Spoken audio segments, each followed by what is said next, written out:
Hello, ladies and gentlemen, and welcome back to the X-Men Retrospective. I am the podcast of Future Past, podcaster of Future Past, whatever you want to say. And I'm joined by... The master of magnetism, Kirkland Patzer. I'm the round boy, Dylan Muss. I'm the spirit of vengeance, Taylor Field. Yes, ladies and gentlemen, we are here to talk about Season 1, Episode 8 to 13, the back half, the second half, the Part 2 of Season 1. You can go back, whether you're listening to this early on Patreon months ago or it's live on the main feed. We did 1 to 7 last week, and here we are talking about the rest of Season 1. And before we get into that, Taylor, where can they find all that good jazz? Ladies and gentlemen, you can find us with the internet connection in the search bar. Geekverse.ca is our home base. Geekverse our Twitter. Geekverse is our Facebook. Why'd you smile before you go? You look like you were going to rip off your headphone. You had to go somewhere. Me? I'm like tuning in. That's the Talking to the mothership. You're like Xavier. On the right channel. Yeah. Everything you need to know down below. Don't know what to promote because obviously this will be coming out way later for the main feed, and patrons you're already getting right now. But that's the best thing. Just head over to Patreon, get a plethora of stuff this month. My goodness, alone it's not even over. We had 2 X-Men retrospectives. This one currently 2 John Wicks, the originals. After 9's about to happen. We did a bread and butter. That's like 6 to 7 like early / exclusive stuff. Damn. So get over there. A big thank you to everyone that supports us, and a big thank you to our Patreon producers, whoever you are currently at the time when this airs. But right now it's Aaron Brain over Dr. Joshua Roy. I hope you're there, but like if you can't be there, I understand. People support us for years, and if you can't, that's perfectly fine. Just go over, download us, whatever you want to listen to. Whether you're into side quests, whether you're into these retrospectives and others, whether you're in the news, reviews, we're doing it all for the whole year and stuff like that. So, crap! Someone kill a minute because I just got to pull up the Wikipedia. I forgot about to get the. Ooh. He's So- slipping already, second episode. I'm going to say, like, I wasn't expecting there to be this many episodes going into the finale. I felt like this finale was, like, extended. Because I thought, like, we got, like, the part 1, part 2, which we'll talk about. But then it had, like, an extra episode on top of that, like, at the end. I was like, holy shit, I epilogue. wasn't expecting that. So, I thought the Days of Future Past 2-parter was the end of the season as well.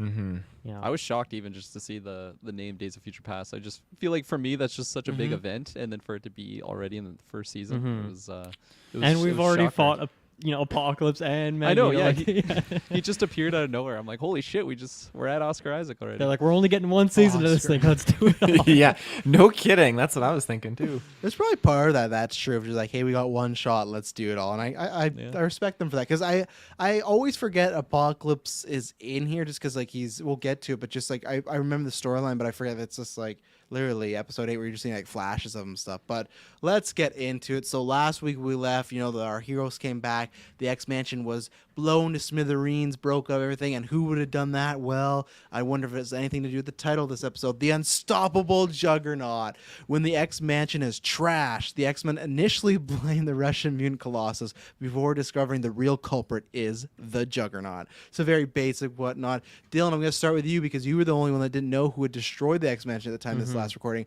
I'm sure, again, you were probably spoiled by the time you fired up Disney Plus, or did you miss the title? Did you get to avoid that, or did you see the unstoppableness of that title? No, I saw the title. I'm like, yo, you know what? This tracks, actually. This happened in Ultimate Alliance. This probably happened in one of the movies. It's like, MO, I should have seen this coming. And I mean, Juggernaut's even in the introduction of the show, right? At one point, he's running towards the heroes. So, no, I was waiting on edge for like a good week or two in between watching the episodes. But yeah, I enjoyed this episode. I don't think it's an all-time great, but I had a good time watching this one. Pretty basic plot as you kind of went over there, and I don't feel like there's not like any like beeline stories in this one. Like it's pretty straight ahead. You get what you come in for with the synopsis there. Mm-hmm. You get a bonus though if getting Colossus in there too. You think you're Yeah, just gonna get Juggernaut, boom, he's in there. Kirkland, what did you think about episode 8? Yeah, I thought it was pretty solid for sure. No pun intended there on the Juggernaut appearance, but I like the usage of Colossus as well, a lot as well. Just him being, the one that's getting blamed for everything. He's just such a nice guy, and it's nice to see by the end of it, it's all cleared up for him. But yeah, I feel like I've always known of the Juggernaut. I've always seen him as I'm a Rhino guy from Spidey, so I just saw him as like another version of that. But in this one, they actually I don't know, they showed a different side of him that I wasn't really expecting. Just like kind of his origin and like when Rogue like tries to slow him down by taking his power, and she just like can't handle it, and like I don't know, it just put Juggernaut in a different light for me. So I definitely I don't know. I like him a little bit more, respect him a little bit more, whatever you want to say after this episode. So that's good. And yeah, I just really liked Colossus. Just the whole cast of characters in this episode. I thought it was fun, but definitely not my favorite by any means. I'm happy you guys got to see Colossus because like Colossus is in the original X-Men, but he's like a nothing character, and then he's in Deadpool, and I feel like Deadpool tries its best to get kind of this representation. Like Colossus, of course, he get mad and ass kicked, but he is just kind of like this lovable guy. I wouldn't say aloof. That's probably meaning too mad, but he's just very jovial and just very very positive and stuff like that. And I feel like Deadpool did a good job capturing that, and this does a good job of kind of showing a more characteristics of what he has in the comic books and stuff like that. So. Where were you, Taylor, on this episode? Yeah, I enjoyed this. I thought it was a pleasant surprise because I don't even remember if I caught on to the title. I think I just I hit next and it just played because I was watching like through, and I think I did. When we did the first 7 episodes, I watched episode 8 and stopped there, so I knew in advance like what we're like where we're leading to. And then I continued on to the rest for this episode, retro episode, but. Yeah, I don't think I clicked into the title, so I just thought like Colossus is extremely sus here, and yeah, he shows you up. thought he was Instantly sus? blaming the I didn't think Yeah, he you're was like everyone else. It's Lock him up. this is like obviously they were setting you up to think that it was him. Like I just thought like okay, it is coincidence because he's at this bank and this bank gets robbed. So this is really weird why he's at this fucking bank. Like it's out of place, but. I love it. I mean, Colossus, I feel like he's a very fun character. I like the visuals of it. I like the voice acting for it. But it's funny just thinking about, like, what is he really doing? I feel like he's just walking around the city, just, like, picking fights with people. And Well, then just, he like, told us what they he's have doing. that interaction with him. And then he just, like, within a minute is, like, inside the bank and then getting framed. I was like, this guy also is Quicksilver, apparently. He's very speedy the way he's getting around town. He's looking for his sister. He's just a traveler hiking around trying to find his sister. So he keeps getting these like situations. He's on like ultimate side quests around the world while he like it's like Fallout. Go find your sister, but then along the way, I gotta loot this building.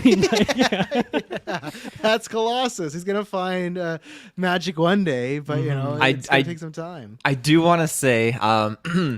I loved when he was quipping off like silly Americans or whatever. Like you Americans are so weird. But the one thing that really was a big red flag, this one construction worker, because they're getting pissed off that he's taking their jobs, right? All that kind of stuff. So what does this one guy do? He takes the bulldozer to fucking murder him.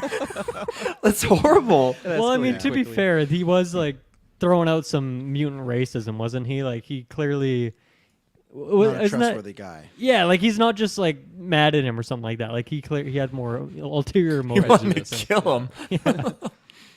I don't know. I just feel like if I see a man that's made out of metal, I'm not going to drive the tractor at him. Like, I know, I guess there's a chance you don't have his weakness, but he looks pretty solid. He's shiny, and he's like, not only is he just metal, he's like a big metal. He's a big hunk guy, as, you know, Rogue would talk about many times in this episode. But I like Rogue's just, like, throughout the entire season, even just, like, all of her, like, flirtatious one-liners or whatnot. She's such a fun character. I like her a lot.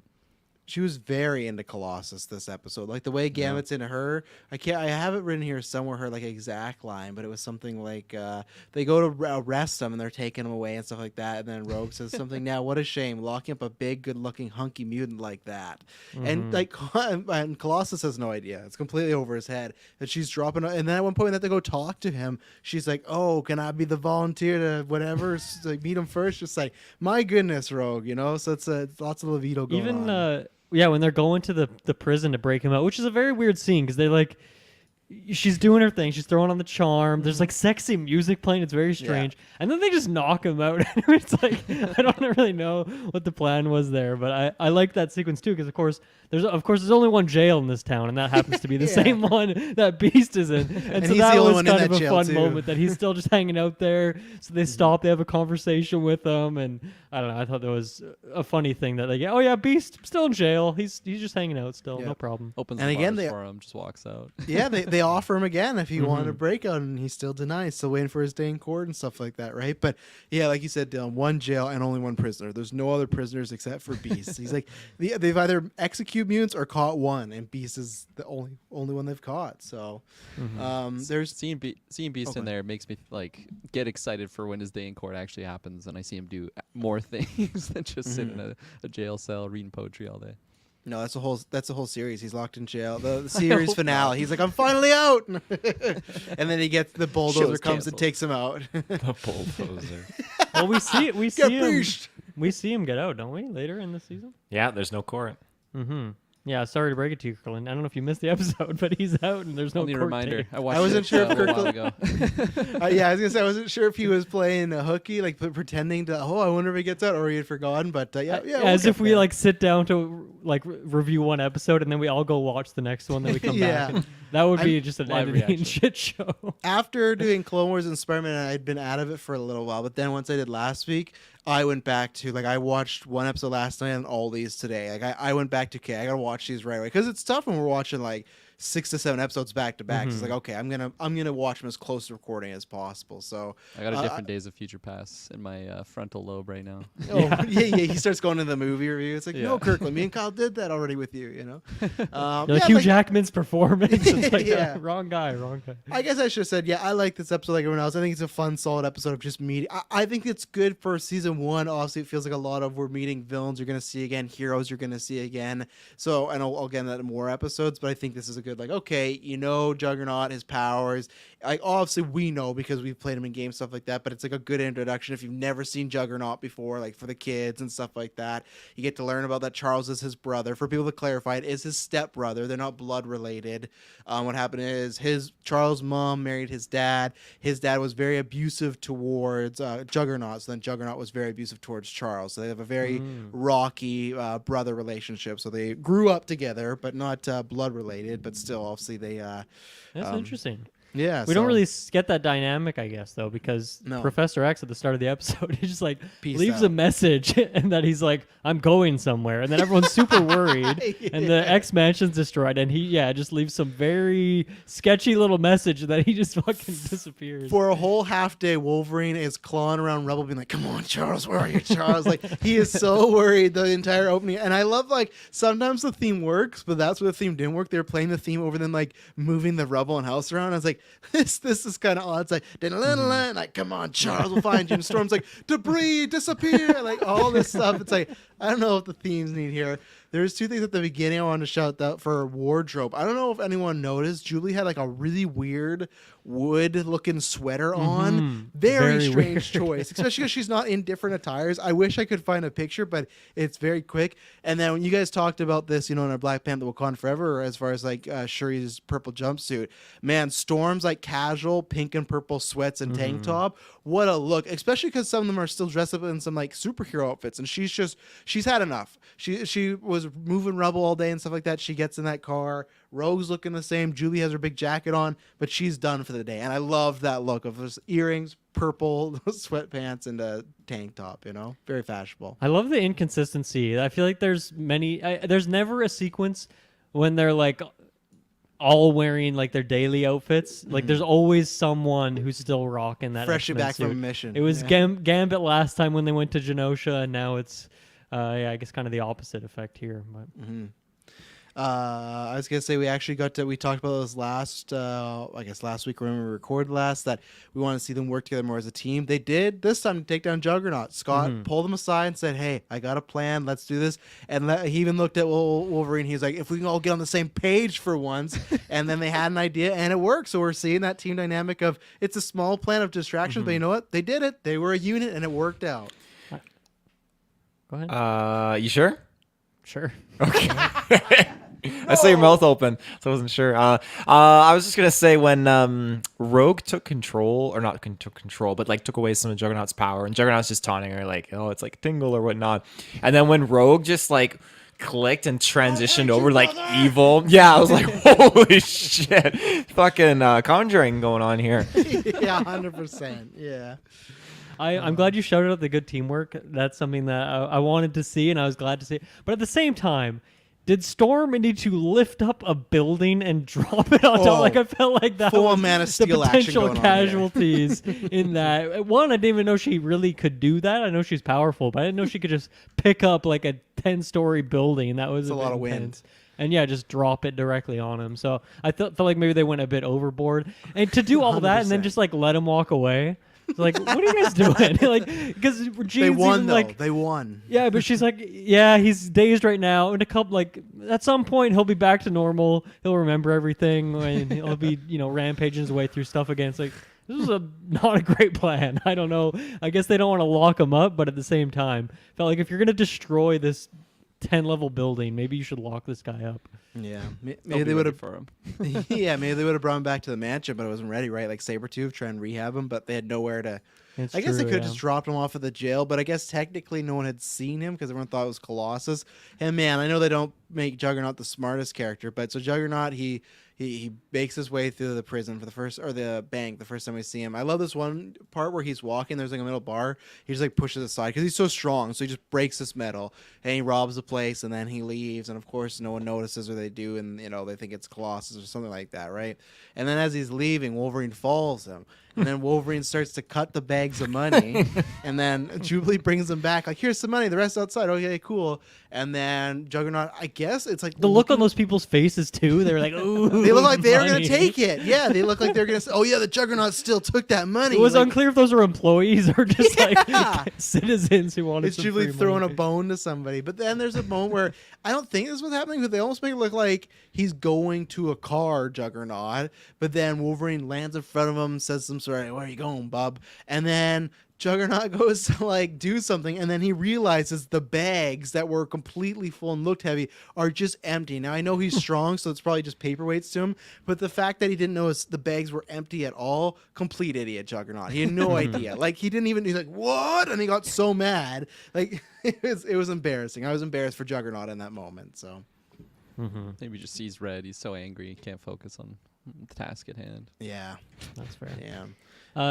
Also, I think it's during the fight, Juggernaut really has it out for Jubilee in particular. Like a lot of insults, calling her child in any way you possibly could. But one line that I thought was particularly creative from one, and I can't remember his voice, so I'm not going to try and do an accent, but he's just like, what's she going to do? Hit me with her diaper? I was like, what is such a strange thing to say?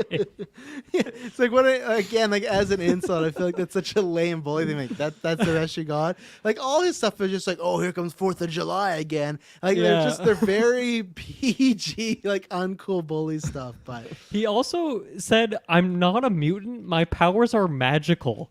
And I was really wondering what that meant. Like, do you think that's actually truthful? And if so, what is the difference No, between mutant powers and magic? And also, like, that just does not seem like something Juggernaut would say. It felt very out of character, but it really stuck out to me. he's got a lot of concussions. I don't think he knows like, That's true. completely what's going on and stuff like that. So He doesn't fully understand the mutant gene or anything like that. He just says it's No, fine. he doesn't know the DNA science behind it. anything else on episode 8 to shout out?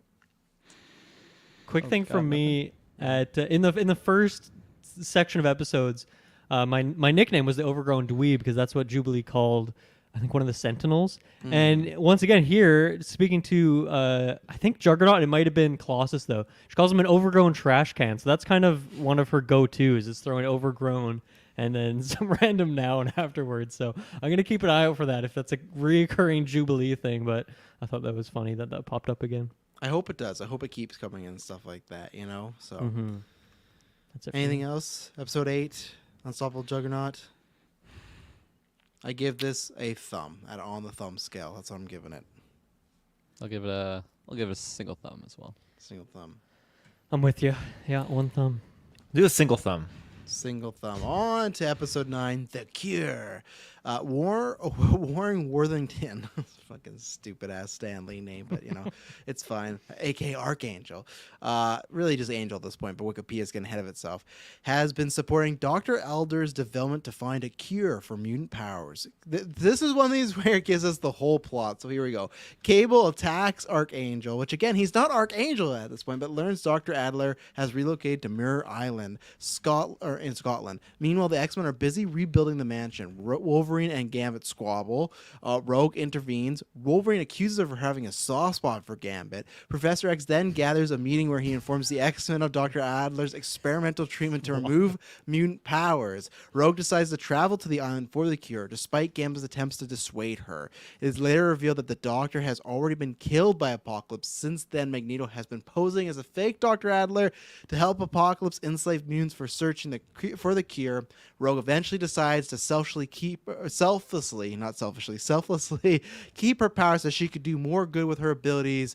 Having failed to enslave Rogue, Mystique switches targets and plans to enslave Archangel next for Apocalypse, aka he's just Angel. So one of those Wikipedia, sometimes the person gets crazy. Yeah, they get bored and they're just like, the X-Mansion's destroyed by Juggernaut, and this is the entire episode. But where do you guys want to start with this one? Because we meet a lot. We obviously saw Mystique, but she's in here a lot. Apocalypse was good. Like, I guess we should start with him, because you guys were all surprised that he was this early. Like I said, I kind of forgot. What are you feeling about him now? Because I feel like all your guys is that probably some will bleed in other episodes, but I imagine all your guys' experiences with Oscar Isaac's gripping performance in X-Men Apocalypse, of course. But were you obviously? It sounded like you guys were all surprised that we were getting him. Episode 8 of season 1.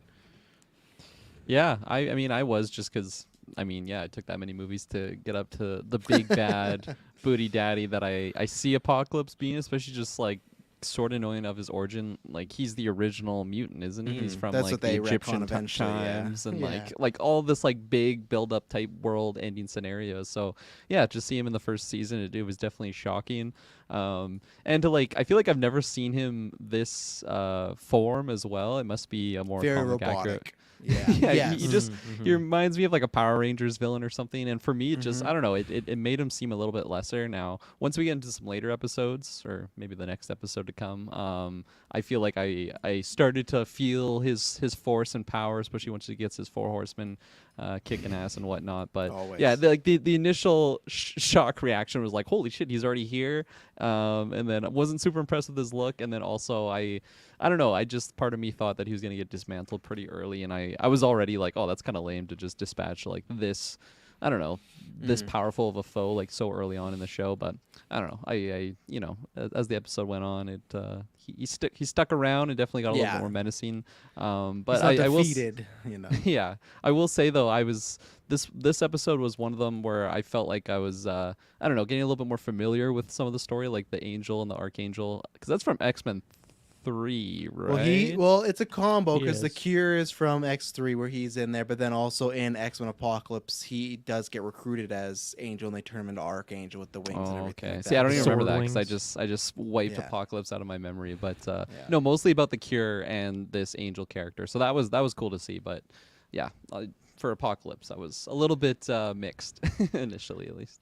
That's fair. I think he's kind of one of those villains that is in the background, right? And he like has a bunch of goon-like Yeah. characters that are kind of doing his bidding. So Mystique kind of being the big one, like she's almost like the bigger character in this arc, you could say, against Apocalypse than he is. And I was also kind of confused because I always thought his power was that he can absorb powers like Rogue, but almost the exact No. same. That's kind of what I assumed the power was, but instead it was like in this he was using Adler's research to suck the powers out, but then give it to him. Well, he'd have to go through that whole like ceremony ritual thing, right? Isn't that what they showed in the movie, to like absorb another mutant's powers into his own permanently? Not I swear exactly. in the movie he just like goes up to someone and like sucks their powers out at some point. No. It's a reverse still, that he enhances their powers. He can make people okay. stronger, but it's like a dark side thing where it's like you can have these great powers, but you're gonna be more Right, rageful. okay. You're gonna, fair. But he was absorbing powers though, because he wanted Xavier's power. Remember, he's like, "Oh, I have all these powers, but I never had the ability to control people's Yeah, like." that's the movie. Yeah, That's the movie, I'm okay. sure there's some comic book where it's like,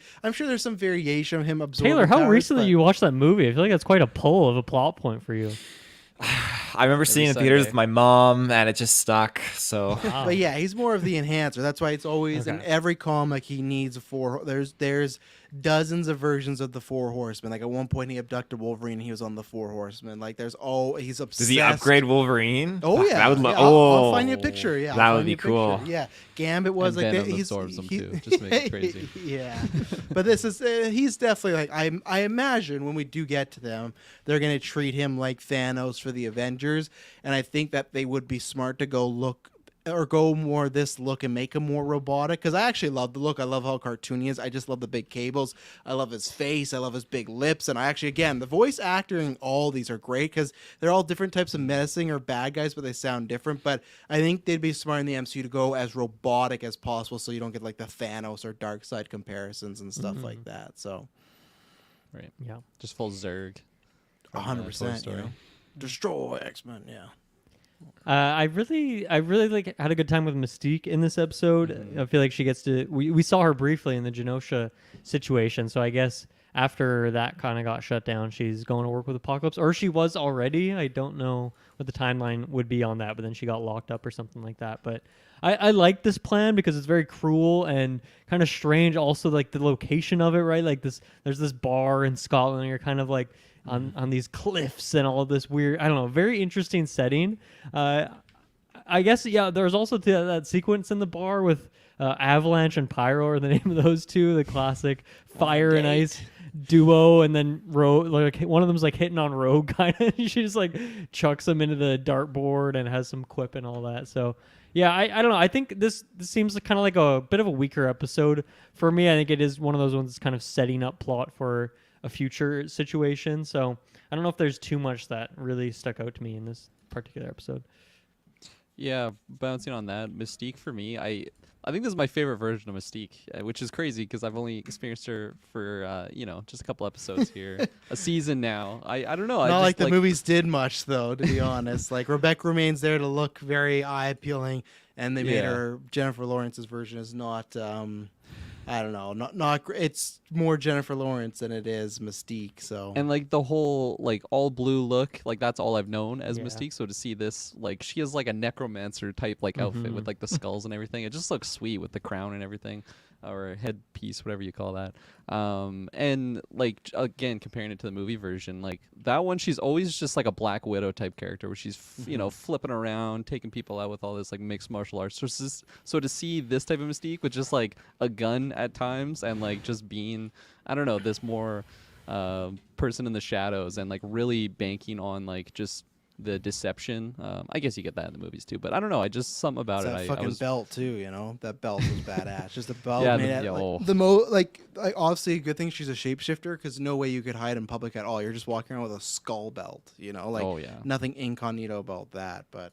So yeah, Yeah, I like Mystique a lot, and episodes to come as well. And this is very much more to what she is in the comic books, and like you said, there is a more just Rebecca Romijn. I guess it happens a little bit with Jennifer Lawrence, but the deceptive and the Black Widow type. But this feels more like secret agent Black Widow stuff, where the other Mystique was either simply because you could transform or because she would use sex appeal and stuff like that, right? Where this Mystique, not that there's no like sex appeal, I guess, but they make her to be like a scary individual. Like I don't think they're like prompting that stuff, but. Yeah, Taylor, you asked about the Wolverine version. He gets like this like blue suit and a red cape and everything like that. I always try to enlarge it, but I try to like see there's like a better version of it, and he's death, and That's one of my favorite things. Again, we get this with other Marvel characters, but I love when they do like this random spin-off from like what they're supposed to be. Yeah, so Look at of that. course, but It's they like get a Prince of him Persia character or back. something. They get him back at some point, but yeah, I don't know. Well, I guess Taylor has to go about Apocalypse too and stuff. But I'll throw it to him after this and get his thoughts. But no, I think I'm alone that this is so far my favorite episodes. We've got more coming up, but I think this was one of those that I love when just a whole bunch of stuff is happening and it comes together. I feel like you get good backstory on things like Xavier and the Cure, what's going on that they've kind of hinted at before that ties back to Sentinels. I love all the stuff with Rogue. I think that's used very well. I think there's actually a few moments here with Jean finally starting to become like a character and have, some motivation or some lines where it's like, oh, we understand how she feels. I like all the secretiveness of with Apocalypse. I absolutely love the beginning with Warren and his lady. which we'll talk about. There's just some cheese factor, like that porn music hits strong and stuff like that. And what they do to Warren sucks. But no, this one I absolutely loved. I had a great time with it, and I just loved everything coming together. And it's kind of funny, we talked about this. I guess you guys talked about how much you liked Rogue, but it just feels like this back half of season 2, she's like the main or one of the main characters with this story and stuff like that. And I think you're going to see sides of her and Gambit. Like Gambit and her had a flirting relationship the first half, but now it kind of feels like, okay, it's more than that. And he's like trying to, I love when he tries to go with her and she won't let him, and she literally has to throw him out. Now I know some people might be like, oh, he's being a very pushy, like that's, you can't do that nowadays. But I don't think they're trying to insinuate that. I think he's just trying to go with her because she's alone, but she just literally tosses him out of the car. And then he does like say something about like, when we make it, I'm gonna give whoever you're gonna give me a kiss or something. Of course like that. he does. Like he is being a fucking creep. No, he does a little bit, and then there's a moment where she's like, "What, you want to be in a coma?" And then he's like, "It'd be worth it for you." But after, what I like is when that flirting's done and she throws him out. I even like that the voice actor's voice kind of changes when he's like, "I'm just like trying to like I'm just gonna help you out." He's like, "I don't need your help, Gambit," and stuff. And then she just leaves the car, which is funny because I think a couple episodes later they use the exact same animation of this car scene. Like I think it's the exact same down to the T. So no, I like. Then she flies up to a plane and just like sits on the plane as it goes to the destination, which I loved. I thought that was great. Yeah, I had way too many shots of the guy like in the plane just reacting to it. I was like, holy shit, do you believe this? Yeah. So what do you think about this episode in Apocalypse as well? Yeah, Apocalypse had a real interesting voice. It was just like very like aged and empowering, and he's an old mutant, like, you know.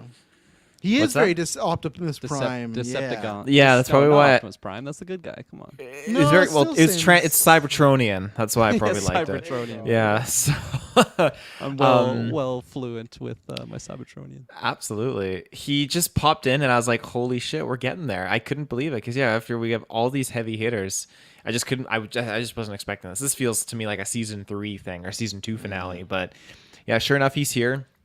And I loved how he looked. I'm really liking how like classic style all these characters look, and I think that gives me hope for them to replicate this in the MCU somehow. So, yeah, I thought he was pretty cool. I like that we got a very extended amount of time with him throughout some of these episodes, at least in this back half of the season. I will say now, moving away from Apocalypse, when we got the Archangel, I really had no fucking clue what was going on at this point. I just saw Cable going in. I was like, okay, is this a flashback? Oh, that's another thing too. Yeah, Cable was great in this episode. Yeah, I like when we saw the guy. I thought the guy was a young Cable with this woman. I thought Cable was going back to his home, and he was having like a to dream watch his sequence. conception. Yeah, like some weird shit going on. Harder, Cable. Yeah, it was just super crazy. And then Archangel's like you wouldn't love me or whatever he's saying like that. And then the girl ends up shooting him when he's like, no, don't. The sequence is so good. So like he gets his ass fucking whooped in this sequence. Cable busts in. Like I said, yeah, there's just full on porn music playing. Yeah, oh, you wouldn't love me if you knew the truth. She goes to leave, gonna make a call. Warren's there, and Cable's like, just, I'm taking you in, whatever. Hey, like, no, not gonna happen. Warren takes a shot at him, and Cable, I have the line. Cable's like, where is it? Make sure if you take a shot next time, it's when you hit them, or make sure when you take a next shot. Remember next time you take a shot, make sure you hit them. And then Warren goes, I'll remember that. He turns around, goes to shoot the Cable. He misses again, and then Cable shoots him, and he falls off the balcony into the snow. And then the girl's there. Warren hears, oh, danger, right? So he goes up there. He flies in. Cable, flashbang, takes them both out. Like, Cable's just such a fucking badass. Warren sucks. And then what happens? He looks up. The girl's standing there blinded, shoots Warren. He falls back into the snow again, and then he flies away. He did nothing. No wonder he wants to be cured, because he's the worst mutant around. Like, Cable embarrassed this man. Like, luckily the X-Men were around, but 3 times, the shot, the grenade, his girlfriend, he he did nothing. He did nothing. He did nothing. Cable just made him his bitch, and it was I loved it because Cable's just like it just reminds me of like when you're a kid trying to wrestle your dad and you could do nothing. Your dad just like flop you around. That's Cable, and I love the whole sequence, and I love that Warren thinks she shot him because she saw him as a mutant. And she's like, "Fuck this mutant," but it's because she was blind. So I like that like classic mix-up of he could have just said something or flew back to like, "Hey, why'd you shoot me?" But then because when he's flying, she's like, "No, I didn't mean that." And yeah, You're a Parker. Yeah. Maybe it's some of it's like a so bad it's good, but I love the opening with Warren, man. Oh. It was a little strange for me to see them just open fire on each other like within 6 feet. It's just like they're both missing. It was a little bit strange there, but yeah, it was definitely humorous to just see Warren get bopped the way he did. And yeah, like Taylor was saying, I was just so confused as to like what was going on. I don't know, the guy just for me looked like a young Cable or something with the long hair and everything. So I totally thought it was a time skip, but and yeah, the poor guy. introduction to this too is like he's behind a bookshelf, and then Cable's like, "You're Warren Worthington," and he's like, "The third." And then when he says that, Cable busts through the bookshelf and just slams him down. Like at no turn did he have the upper hand. Oh, it was so good. Just like the third. Like he was such a pompous, arrogant asshole, but you know. When he went outside too, and he just like sprouts his wings for the first time. In my mind, when that happened, I'm just like, what is this guy's powers? Like, what does he actually do other than just have angel wings? And yeah, not much strength, apparently. Super strength that he doesn't get to use at all because he keeps missing and stuff. Cable's got super strength. Apparently. Yeah, terrible shot. When you say that the bookshelf, you reminded me because wasn't there the one scene where he's just hiding behind the door, super low key, and Cable finds him immediately. Oh man. Let me see if there's any other notes I got in here. Just adding on to what you said about Rogue, Travis, I like this because I feel like this is just such a theme of the X-Men is to be like, oh, doesn't matter if you're a mutant or a human, we're all accepting of whoever, and they're not curses, they're gifts. And obviously that's what Rogue goes through in this episode, and to just for a character like that to have a power like that, like it totally makes sense for her to be the one that wants to get the cure, and then obviously she gets the light shine on her how special she is and how much her powers can just save everyone. And again, it's just like that teaching of Charles coming through and just the whole X-Men ideology. I like that being showcased in this episode big time. Yeah, and I like because obviously if you've seen the movies, know the comics, it's all like redundant. You see it over and over. But again, this happened in the 90s. A lot of people's first exposure. I like them showing the flashback to her boyfriend that she put in the coma of just like, why won't you kiss me? Oh, who says I won't? And he does just, oh! The effect of it too. It's like his whole body like glows and he's like, oh! And then just what happened, Billy? Yeah. No, I like that because, it's always these situations. But why wouldn't, like, sure, she could fly all this stuff, but like she can't even like have a physical connection with anybody. And that's what I loved is when I was talking about Jean is everyone around the TV is like, who would do that? Why would do such a thing? And when everyone's gone, Jean's like, I think Rogue might. And Scott's like, why would you say that, Jean? He's fucking oblivious to this entire situation. He's like, and she has to explain like, whenever we're kissing or holding hands, I look over and she's like jealous or like she's like sad because she can't have them. He's like, you're right. Like these mutants had never thought about rogues. So that's what I meant earlier when Jean like kind of had some at least now you're starting to show like not huge plot points, but showing that she's the compassionate one on the team that no one else thought about Rogue going through this. And Jean brought up to Scott of like, hey, we should worry about Rogue because this is who's the most affected by this. And then I like that later on they had a good back and forth when they saved each other and they had like a nice like bonding moment. So Jean finally getting to be on some missions, getting some dialogue. That's a good thing, Is it just Rogue's like hands and lips? If you touch, then boy. she sucks Where are you power? going Like, with this? What if you like shoulder checked her or something? Is she gonna take like your or like I think a touch the brief elbows? touch It's the skin. It's any It's the skin. skin. orifice, And I think the Okay. tongue counts too. I'm not gonna push it anymore. No, I think if you brush past her, no. I think that's why it's like a holding, a kiss, stuff like that, like holding hands. Like I think she could give someone like a peck and be fine, but she doesn't want to risk it, right? She doesn't want to put any of these people in a coma. She's threatening people all the time. She can put them in a coma. I have a blunt question. It's purely curiosity, but I'm just gonna say because you're the expert on this, Travis. I need to know now. What if you were to use protection and like Gambit That's was going very in. tough. That's very tough because if what you're implying and that condom breaks, Gambit's life is over. No. Gambit's life is over. It's over. She'll have It's no a idea. full body condom though. That's possible, guys. We can make this with science. Yeah, so something tells me Gambit's not that kind of guy. I'm not putting that on. The whole body. Xavier's God. like, but I made it for you. He's like, I'm out. I'm going Got the back to New full zipper Orleans. mouth and everything. No, it's not the first time. People have had these type of conversations before. Does the Thing have a dick? How does Superman get Lois Lane pregnant? This has come many times. Like, okay, if you technically sure there's some sort of way, but there's lots of Wait, risk. can factor. Superman not touch people? No, the idea was.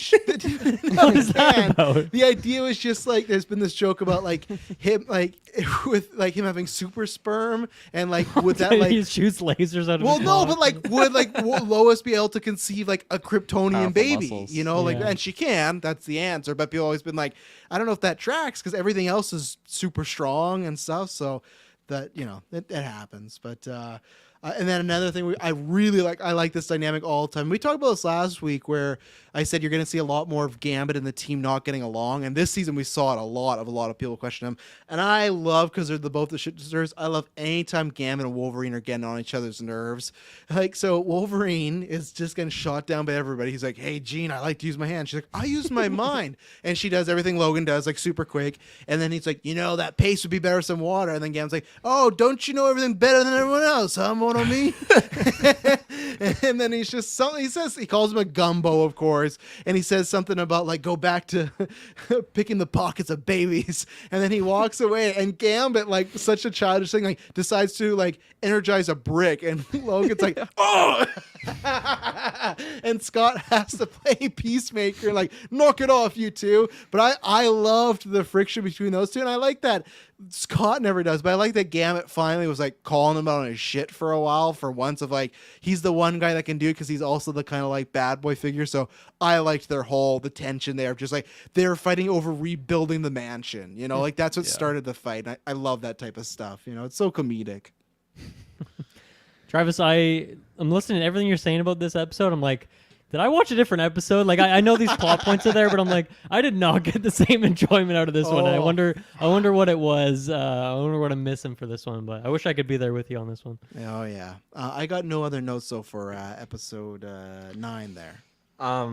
When Mystique was like shape-shifting in and out of being the doctor for him, it was bothering me that like no one was like within split seconds of catching her and just suspecting, okay, this is extremely sus. Oh, wait till we get the next episode with Rogue. There's two sequences very bad where it's like, how do you not see this, you know? The two goofball mutants too, they really grind my gears in this episode. Pyro and Avalanche. Avalanche, yeah, they grind my gears. Pretty You didn't annoying. like Pyro?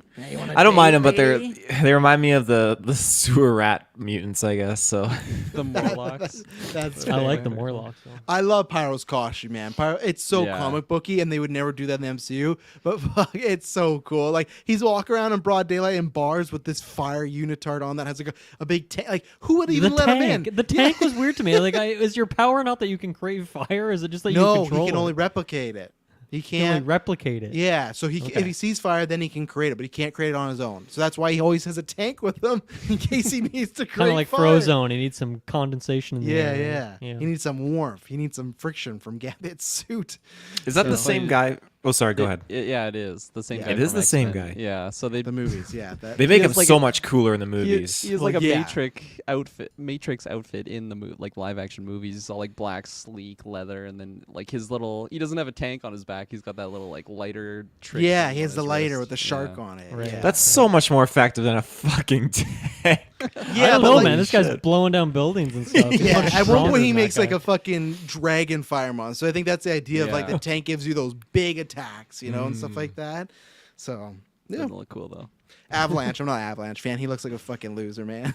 No, he's Even his random enemy costumes, number one. like Yeah. pretty lame. Everything about him. So, any other notes to shout out for this episode?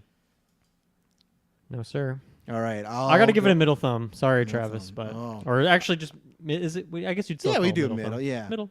I'll go complete opposite. I'm giving it the big 2 thumbs up. My first 2 thumbs up X-Men. I enjoyed the fun dynamics. I enjoyed the cheesiness, and I enjoyed seeing some villains I love, Mystique, getting into Apocalypse. So, and I like the Cure storyline because it gives a good back and forth of like what would you do, who would do what, and stuff like that. And it's only 22 minutes episode, so I feel like they cover a lot. So yeah, I'm 2 thumbs up. That's where I'm at.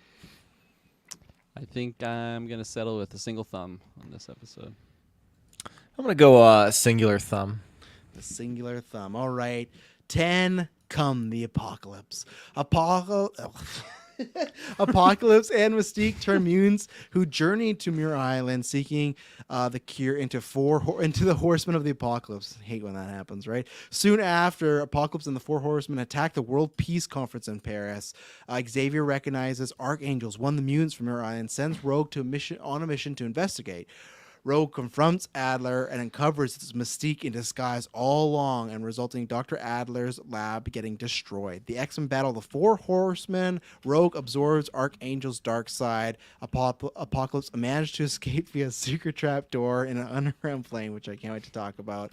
So a lot in here. Before I forget, I want to Taylor, there's in this moment when she goes back to the lab, when she Rogue and she sees Adler, they do this thing where in the dark she has like a woman's figure in a dress, and he steps in the lane like he's Adler. And for some reason, Mystique keeps doing this shit where when she's not talking real, like half her face is Mystique. It's like, what are you doing here? And it's just so funny. Like I thought, because I didn't remember this, I thought, oh, they're doing this because Rogue's going to figure out and call her out. No, Rogue still doesn't figure it out. Like, Mystique has to still reveal it to her when she's locked up. I thought they were playing it the whole time, like, oh, Rogue's finally put 2 and 2 together, that something's up. But no, Mystique still had to reveal, no, I'm the fake guy. But I love how she got out of it. She revealed the whole plan, and then, but you'll have no one to tell it to. And she, had the gun out. Didn't go her way. Just destroyed the lab in the process. But yeah, and then obviously a big... I wanted to go there, too. I'll start with you, Dylan. What do you think? Because I talked about this before, and I forgot it was this early.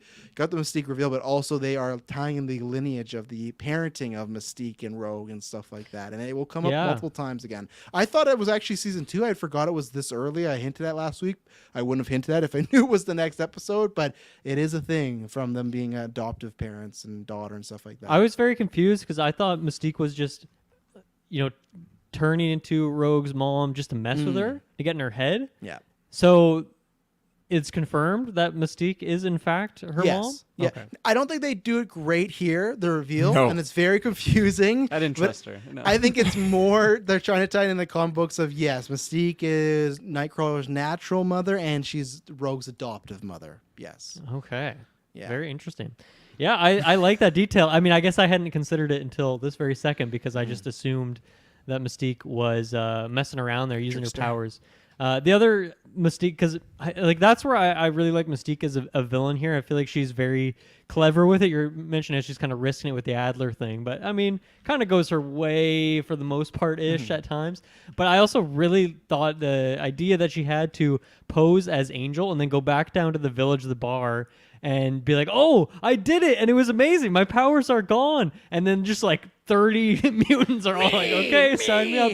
I thought that was a great move from Mystique. Very clever. So she's a very great villain so far. Might be my favorite villain in I guess the show, the seasons. Oh, nice. Well, you're going to get a lot of her. Yeah, I laughed at that scene because they had some of the most obnoxious voice actors. I'll take it, me. Like, they're all like, oh my God, just monster wrong, yeah. people. But it's like, they're just mutants that just want to cure and stuff. And then I like the contrast of Rogue's there and everyone's going to get the cure and she's still deciding not to, but she's kind of feeling like a moment of maybe missing out of like, maybe I should be doing this. Obviously, she said, oh, good thing I didn't take your little cure, and because she would have just been up there with Apocalypse. But in the moment, it was sad to see, Yeah, and then you get Charles there again, just reaffirming like what their stance is. They can't force people to make their decisions. They got to kind of come to those conclusions on their own. Yeah, with the Mystique thing and the her just switching back and forth and like being in the dark or whatnot. I just liked like the visual of it. I just thought it looked cool of seeing like the double face or whatnot. And then when she would step into the shadow, kind of when she was departing, like getting away from Rogue, and then you just see like the eyes in the darkness. She's just got such a cool look. I really really like it. And when it's like Rogue versus Mystique, it's interesting to have like such a powerful character like Rogue. Still, kind of be at a stalemate with a character like Mystique, and I think it just shows how resourceful a character like that can be, even though she's not as powerful. She doesn't absorb Captain Marvel's powers or whatnot like that. No. So, Not yet. so again, like I just liked. I think both those characters' inclusion of it, and what else was I gonna say? There was a really really funny moment in this episode when they're. I think it's like the X-Men are at they're wherever they're seeing it on TV, and then it just shows like gargoyles, and then it just instantly like switches to Apocalypse, and I was like, man, that was a power I did not know he had. He just morphed in, and like it was such a strange thing for him to be hiding in that moment. I feel like he didn't need to be, but it just caught me by surprise for sure. Taylor, you sounded like either you were confused or you didn't enjoy the mom reveal. I wasn't sure where you were on that one. I didn't get the gist that she was adopted unless I just forgot that notion. I thought that she just laid it out like, yeah, I'm your mom, and I was like, I don't see a family resemblance here, but they're mutants, and so I thought that Nightcrawler was like the child, but again, I don't even know how that story happened, like who the father is, or the father was the Red Devil guy, right? It is Azazel, yes. Azazel, that's right. So Yes. I like.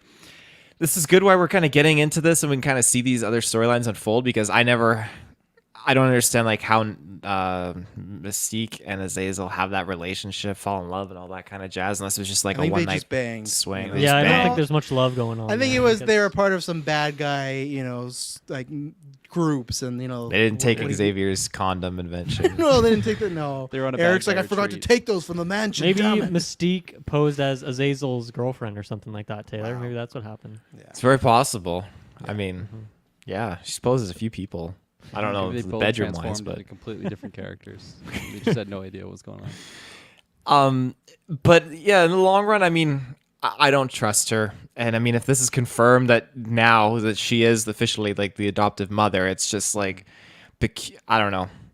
I'll get used to it. It is what it is. It's I just did very, warn you. I did warn you that they have a relationship like this. So. it's just very, very weird.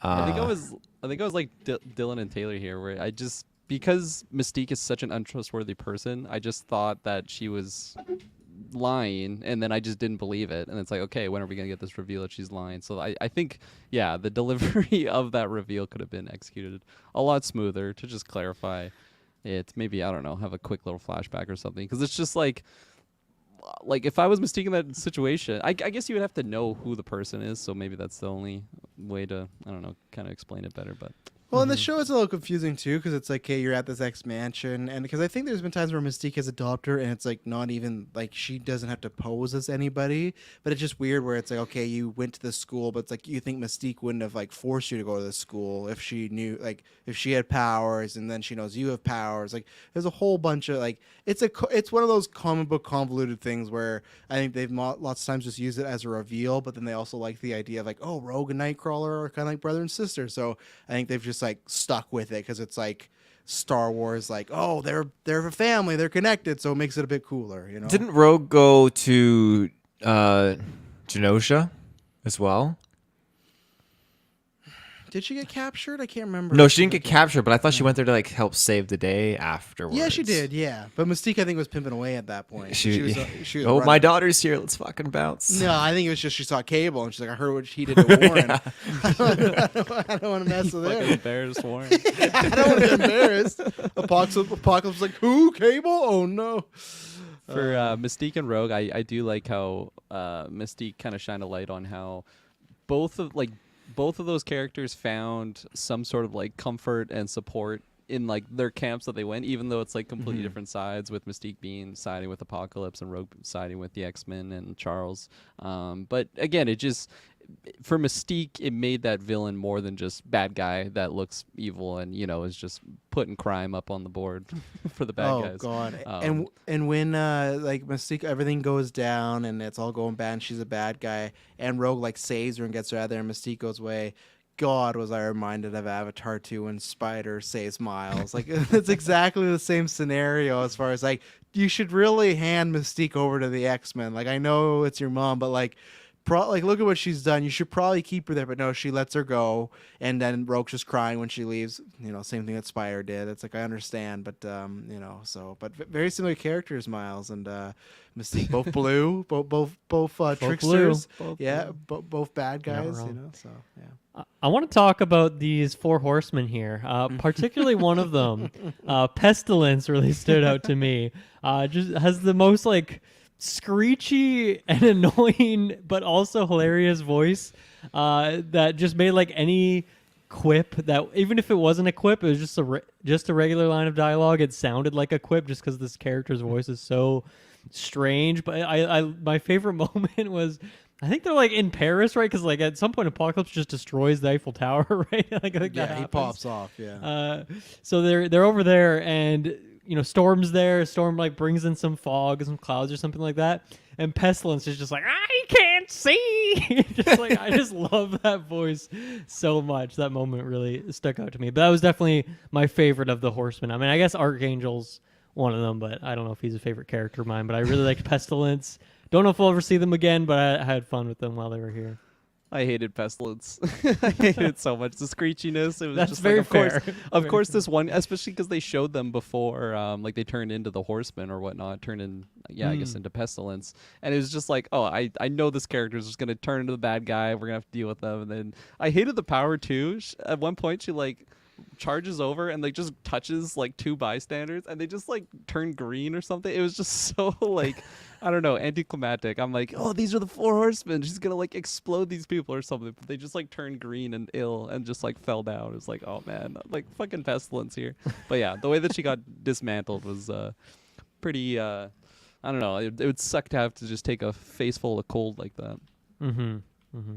I hate all the 4 horsemen. Angel side, they all suck. I like different versions, but I will say, as a '90s kid, so obviously Angel Warren was a part of the original X-Men. Like when it started, he was an OG member and he'd been around for a while. So this happened again in the '90s, hot time. When this happened, that suit and that color of the suit, that became like everyone's wet dream for Angel. Like that became the Angel look for years. Toys, I remember when they made the X-Men Monopoly, it was an Angel piece. He wasn't even a 4 horseman anymore in canon, but like that look became it was like, that's like his black suit, Spider-Man suit. Like that became a '90s, like, man, X people, and I'm included in that too, love the fucking purple and blue Angel suit. It's just like, suit. Yeah, it's everyone's go-to, like, because the headpiece, it's just such a cool look for death, those metal wings and stuff. So that's a little snippet of where the '90s was happening. I just remember it was everywhere, and that was, everyone's like, oh man, look at, because like Warren, when you look at him, like he's just like he's a guy with wings and he has an X-Men suit, right? Like he looked kind of very vanilla. So this was the first time I think people thought like he was like a badass cool character. So I really like in the comics the turn here. I like that we got a 2-parter. I think between Mystique's mom, Apocalypse, and Warren, I think you actually got to stretch this out to a 3-parter because Warren and everything, it feels very quick. Like we literally just meet Warren. I think it actually would have been better if we met him earlier in the season and then the turn happens, because we don't really care. He's just a random guy. Yeah. If you're an X-Men fan, you know, okay, it's Angel. He's going to be important characters. That's why he's important, because I know that. But in this, he's just some dweeb that gets beat up by Cable, and now he's like death, you know? So it's a quick turnaround. So that's maybe some of my negatives. But again, it's 22-minute episodes. They're geared for more like kid friendly, so I think they still do a good job with that, but could have slowed down. But yeah, the rest of the Horsemen, not some of my go-tos for team ups and stuff like that. Very ugly colors. They get kicked ass a lot and stuff like that. I like that Angel beats him up at the end, so he finally gets to do something once Rogue snaps him out of it. Yeah, that moment when Rogue's like turning all blue and Angel, it's like, oh, terrible. Another Conjuring scene. Yeah. I keep wondering what's if this main roster is ever going to change, where we're going to have additions, because this keeps happening where, like, you know, Colossus like goes off. He's got his mission. He's going to go do his thing. Cable obviously just comes in for he has a very particular goals. He does not care about the team. But yeah, at the end of this, like, Angel just flies off. He's like, yeah, see you guys. I'm gonna do my thing. Live my life. And yeah, I'm wondering when or if we'll ever get any additions to this main team. Something I'm keeping my eye out for. They heard what happened to Morph. No one wants to join the team. They're like, Scott left him there? You know? Like, look at this. They just came off a mission. They lost. Morph. Beast is locked up. The X-Men don't have the greatest stock in the mutant team-up stuff. You know? Their mansion just got destroyed. I'm glad you brought up Morph, because he's very forgettable. But yep. I keep, this whole time with Mystique, I was wondering if at any point they were going to mention, like, just name drop Morph. I'm like, oh, someone else that was powers. But at some point, they're like, "Oh, she must be a shapeshifter." But yeah, I was waiting for that morph reference. I thought it would come back, but they've already forgot about him. They're like, no, "Ah, they that was 2 referenced weeks him ago." once. Did they? I can't remember was what the episode, reference? but it's Gene and Scott talking about the plan. I think it might be in the last episode with the Sentinels. And Scott says, "I'm not leaving anyone behind ever again," referencing Morph because they left him as Okay, but he like doesn't say morph. No, but it's Okay. implying Morph, like my that brother. was yeah, Morph, I my lost him. man. But no, he did reference like that was a big mistake that Cyclops made. And he doesn't want to do that again. And I think he's like it was if anyone's being left behind, it's me. So they not by name, but they did mention Okay. the sacrifice that Morph gave to the team at some point. So yeah. Anything else on this episode? I got one more note, but it's completely somewhere else. I'm curious, where did the mechanized dogs, horses come from? Apocalypse just keeps those. Bacchus. Okay. Yeah. He's the That's oldest a- mutant. He found them somewhere in the last 1,000 years. That's a signing bonus when you join the team, and you get one of my mechanized dogs. I did find it weird when it was just like the 4 horsemen, but really it's just like the 3 horsemen and then one winged creature. left room flying for horse. Yeah. yeah. 2 things. One, like I get it, but the Wikipedia mentioned it. Apocalypse's trapdoor to escape. Some of the lamest shit ever. You're telling me no one could have. Why did Scott not try to shoot through it? Nobody, like Rogue didn't go. Jean didn't. Like they just gave like Wolverine's like no. He's like clawing at it, and they're just like, well, I guess Apocalypse escaped. Like so, show a ship get away like something, but no, he just goes down a trapdoor. He's gone like Dr. Evil. So that's Probably one still thing. down there. Yeah, he just hid. He just waited till he popped their head. Oh, good, they're gone. Yeah, he doesn't even move to a new base. He just the next time we see him, he's here again, and they just didn't bother to come check. It's like in a video game when you're fighting a boss and they can't get through like one small door, so you go there like regain your health and you okay, I'm going back. Second episode in Robo, Jean was in the battle, so that's good. She's like joining the team a bit more and stuff like Her that. powers are pretty cool. I'm liking Yeah. it. Yeah, and then I did like that at one before the battle early on, Gambit, of course, he's flirting with Rogue, trying to get a kiss. He's trying to extend like how much he likes her and it would be okay. And he's had a good point. He's like he's got a lot of energy in him, so maybe she'll be fine. But then I love like her Rogue, Storm, and Jean just all take just take their turn like cracking at him and stuff like that. Because Jean's like, oh, maybe you're not as good as you think, and he goes to hit the ball, and Jean like fucks him up and stuff like that. And Storm like accuses him of being like loud or something, and No, Gambit's she's just like, just because it's a rec room doesn't mean you can wreck the room. yes, yeah. And then he's like, look at Storm making jokes. Like, I like that all the women teamed up in this situation and just started like fucking with Gambit because he would like not stop. Like, he kept flirting with Rogue. So I really appreciate the girl power moment there. I liked that. I just want to say something on Apocalypse one more time here. His base being under Stonehenge, very interesting. Stonehenge was intact, so he kept it intact to put his ship under the ground. So, very interesting. Just happens makes to be a a lot- very tourist-heavy spot. It's just like he's gonna have a lot of people sniffing around that he probably doesn't want. He makes a lot of This is a interesting terrible choices in this episode. Like, you mentioned, Kirkland, about the gargoyles. But yeah, when the fact that he just shapeshifted in a gargoyle and then he popped like, I'm here. Like, he didn't need The to do camera's that. like on him too, and then he turns in, so it's like someone was waiting for it. He could have just appeared and made his speech, but he wanted to like survey the situation as a gargoyle for a little bit, you know. You're talking about Pestilence and just seeing him in the show. It really reminded me of Blackout from Ghost Rider. It's just Oh, the same God. power because you touch something yeah. and then you basically just they rot and they Yeah. get sick. Yeah, much like Rogue, you know. Well, they don't really power. get, I guess, sucking power. Yeah. No, I said just a sucky power, not a Oh, sucking sucky power. power. Fucking bad. Taylor's got got something sucking else on the powers, mind too. when it comes to Rogue. We all know. that. Yeah, really? Oh, you got any suits around here? That's okay. The way they draw her, everyone had a thing for Rogue back then. So, anything else before we give our thumbs? No. Okay, I'm a thumb and a half, almost a 2, but like I said, could have a little rushed and some little moments here that are like, okay, trapdoor. And I think the Rogue and Mystique thing's not done the grace. It's very, very quick, but I think some of the action's good. There's some good moments. Again, I had some good laughs. There's some fun fights. I like seeing the Horseman. I like seeing Apocalypse just rain terror on stuff. So yeah, thumb and a half for me.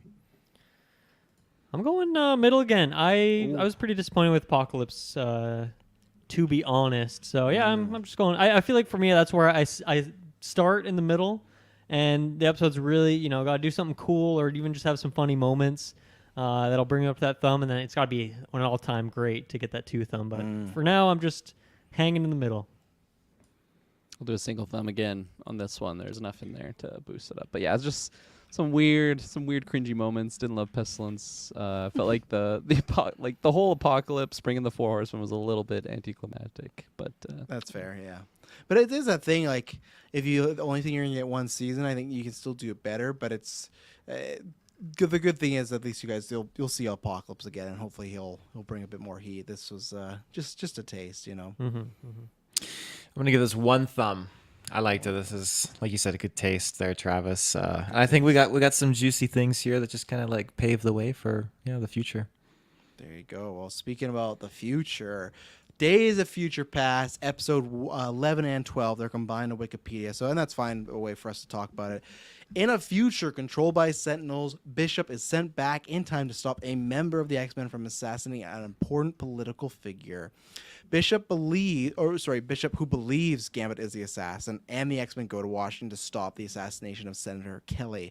Gambit is ordered to stay behind with Wolverine and Bishop, but he sneaks off to Washington and arrives just in time to prevent the duplicate Gambit from assassinating Senator Kelly.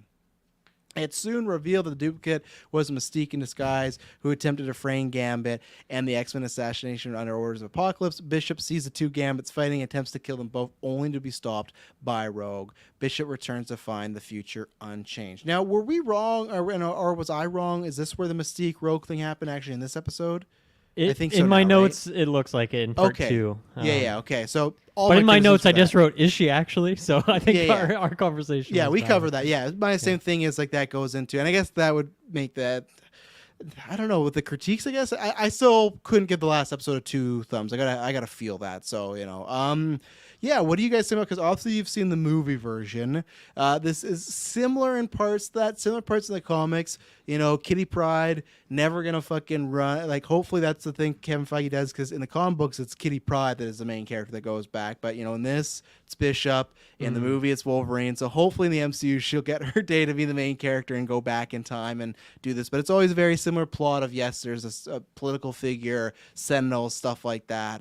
But yeah, what do you guys think of this rendition? Because you've all seen the movie and stuff. So this is a little new, a little same.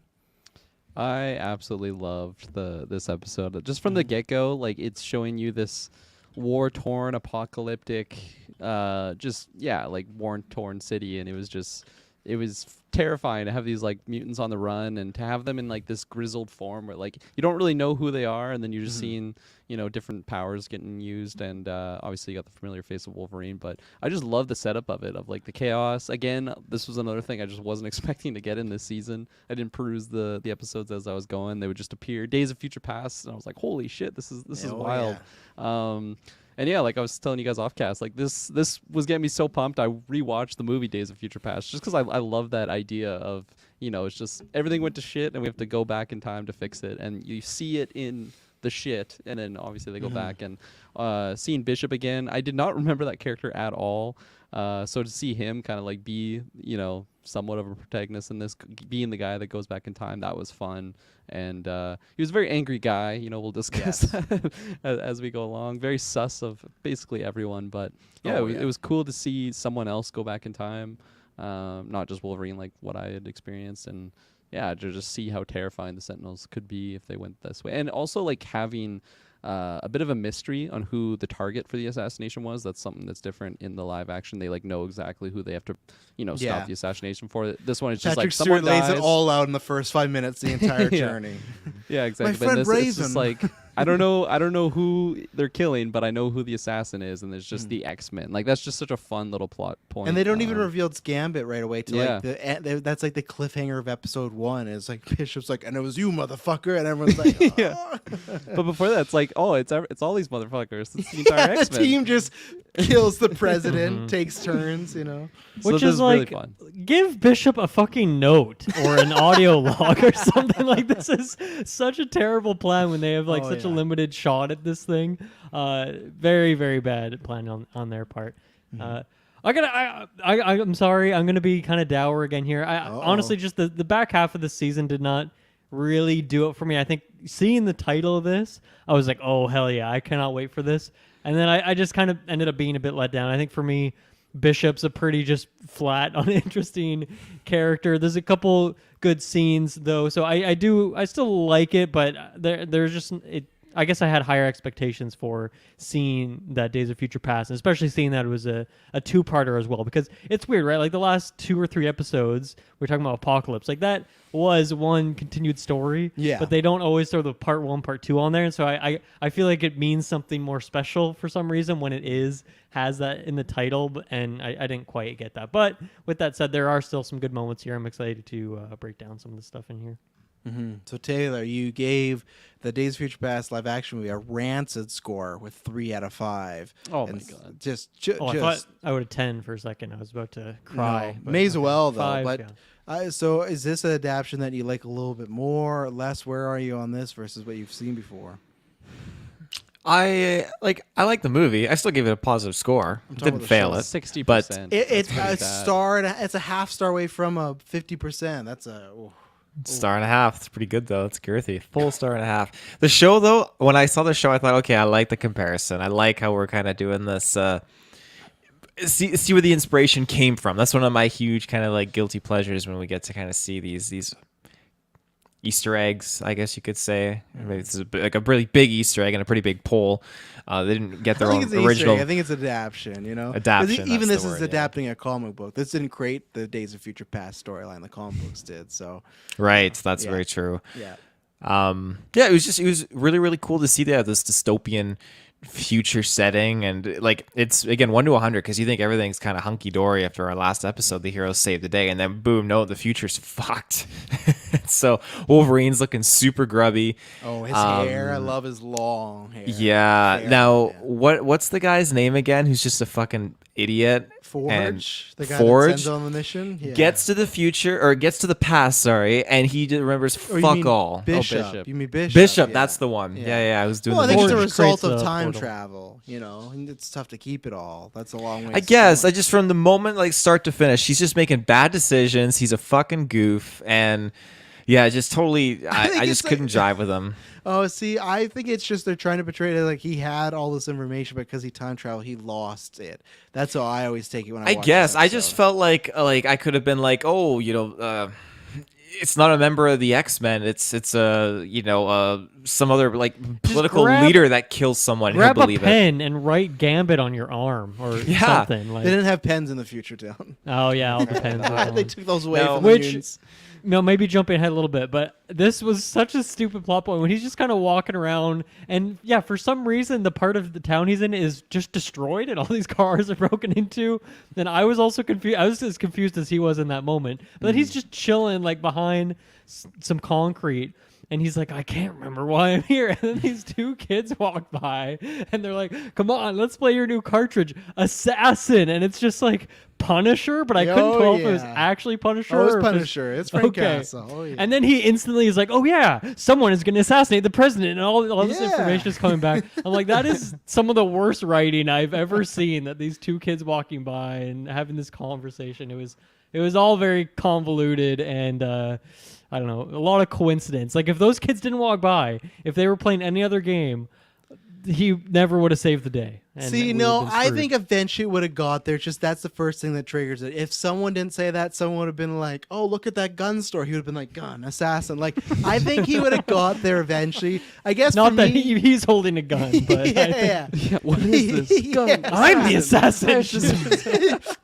But no, I guess this thing that works for me because like I feel like lots of time travel movies do that where people are a little foggy. Like even the movie Days of Future Past does it like a little bit. Like Wolverine goes in and out sometimes where he's like, "Why am I here? What am I doing? Like who are you?" And then Charles like, "I'm Charles Xavier." Like I think that I guess that's a trope that I'm fine with hand waving and time travel stuff. And yeah, I really like the story. Bishop is another like talk about Archangel, talk about Cable. He's another classic 90s. Like people fucking loved Bishop. Bishop was like, he's just a cool motherfucker now. In this, I like him. I have a lot of backstory or like just past stuff with him, so I bring that across. The thing I did not like is, man, they went hard on his harmonica music theme. Oh yeah, Oh, his theme, my every The fucking rockabilly interaction music, that he yeah. had with anyone, it would just play. It was like doo doo doo doo. He could open the doors like and it's just like it went too hard. It's like they paid good money for that theme, and they're like, you better fucking use that theme. Like we had to bring in a new guy. So I didn't think like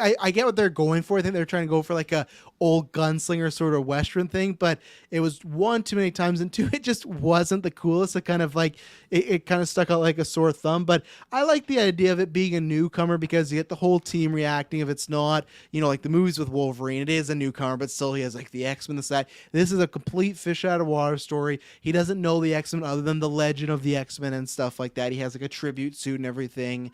So I like that idea. He's trying to, it's kind of like a little murder mystery. And I guess that's why I don't mind him forgetting everything too. Cause for us as the viewers, we don't know the story and he doesn't, and the team. So it's like revealing little pieces and stuff like that. So, yeah, I'm more in line with Kirkland on this one. I loved both the two parts. I had a good time with it. I love Gambit and Wolverine just having these issues. He pulled a cable and just bitched these two out of like, I love Gambit throws the cards down and then he runs, blows up the arcade and just takes out both Bishop and Wolverine. And I like that Gambit was on I really like the past. When was it? We got the Genosha, and then we got a couple episodes, and now again where the team is just completely, there's all these things that come up about questioning Gambit, like if he's trustworthy or not, and right away they just vote to like, no, you're gonna stay here, like we don't trust you. And then the only one is Rogue, which I like. We'll talk about more like that gets strengthened in these next few episodes and stuff. Bishop goes to shoot Gambit and Rogue takes the bullet for him. Like, well, that was my thing. They're having this meeting trying to figure out, like they capture Bishop, they disarm all this stuff, but then they're like, okay, this guy's on to something, maybe we should trust him. They have this roundabout meeting. Yeah, they give him his gun back. You guys are crazy. At any moment he could just be the Han Solo here and just shoot one of you right in the head. Like, such a huge risk that was absolutely not worth it. That's what I do when I meet people. I take their gun, then I trust them and give it back to them immediately. I say you're free range and stuff. But no, I liked it. It happens a bit more in 13, but I like the strengthening of Rogue and Gambit, because this so far there's been some flirting, but it's been pretty heavy on Gambit. But now it's Rogue showing, okay, there is some affection there. So again, just lots of tears going on. I like Gambit just being pissed, like, okay, I'm going to show them. And he's doing exactly what he shouldn't do, right? He's going down to Washington where the assassination happens. And I like that kind of, obviously I know what's going to happen, but I like that intensity of, okay, he's going to go down there. What's happening? And of course, lo and behold, it's fucking Mystique that supposedly is Gambit. So I liked the mystery aspect of it, of what they're trying to do. So yeah, absolutely. And again, that's something similar to the movie rendition of Days of Future Past, where you have Mystique being kind of like the main player there. And as it was going on, I don't know why it just didn't cross my mind that it could be someone posing as Gambit. I didn't think it was Gambit. I was like, hey, what's actually going to be the case here? Why do they think it's an X-Men? And then obviously when that happens, it's like, oh yeah, of course that's the case. And it would make sense why someone like this is mistaken for who the real assassin Colossus is. in the wrong place again at the wrong time. No, I cleared my name. I love in that meeting once again when they're all trying to figure out who it is. So they're like, who could be the assassin? And someone's like, oh, it could be any one of us. Cyclops is immediately like, well, not Jean. It can't be Jean.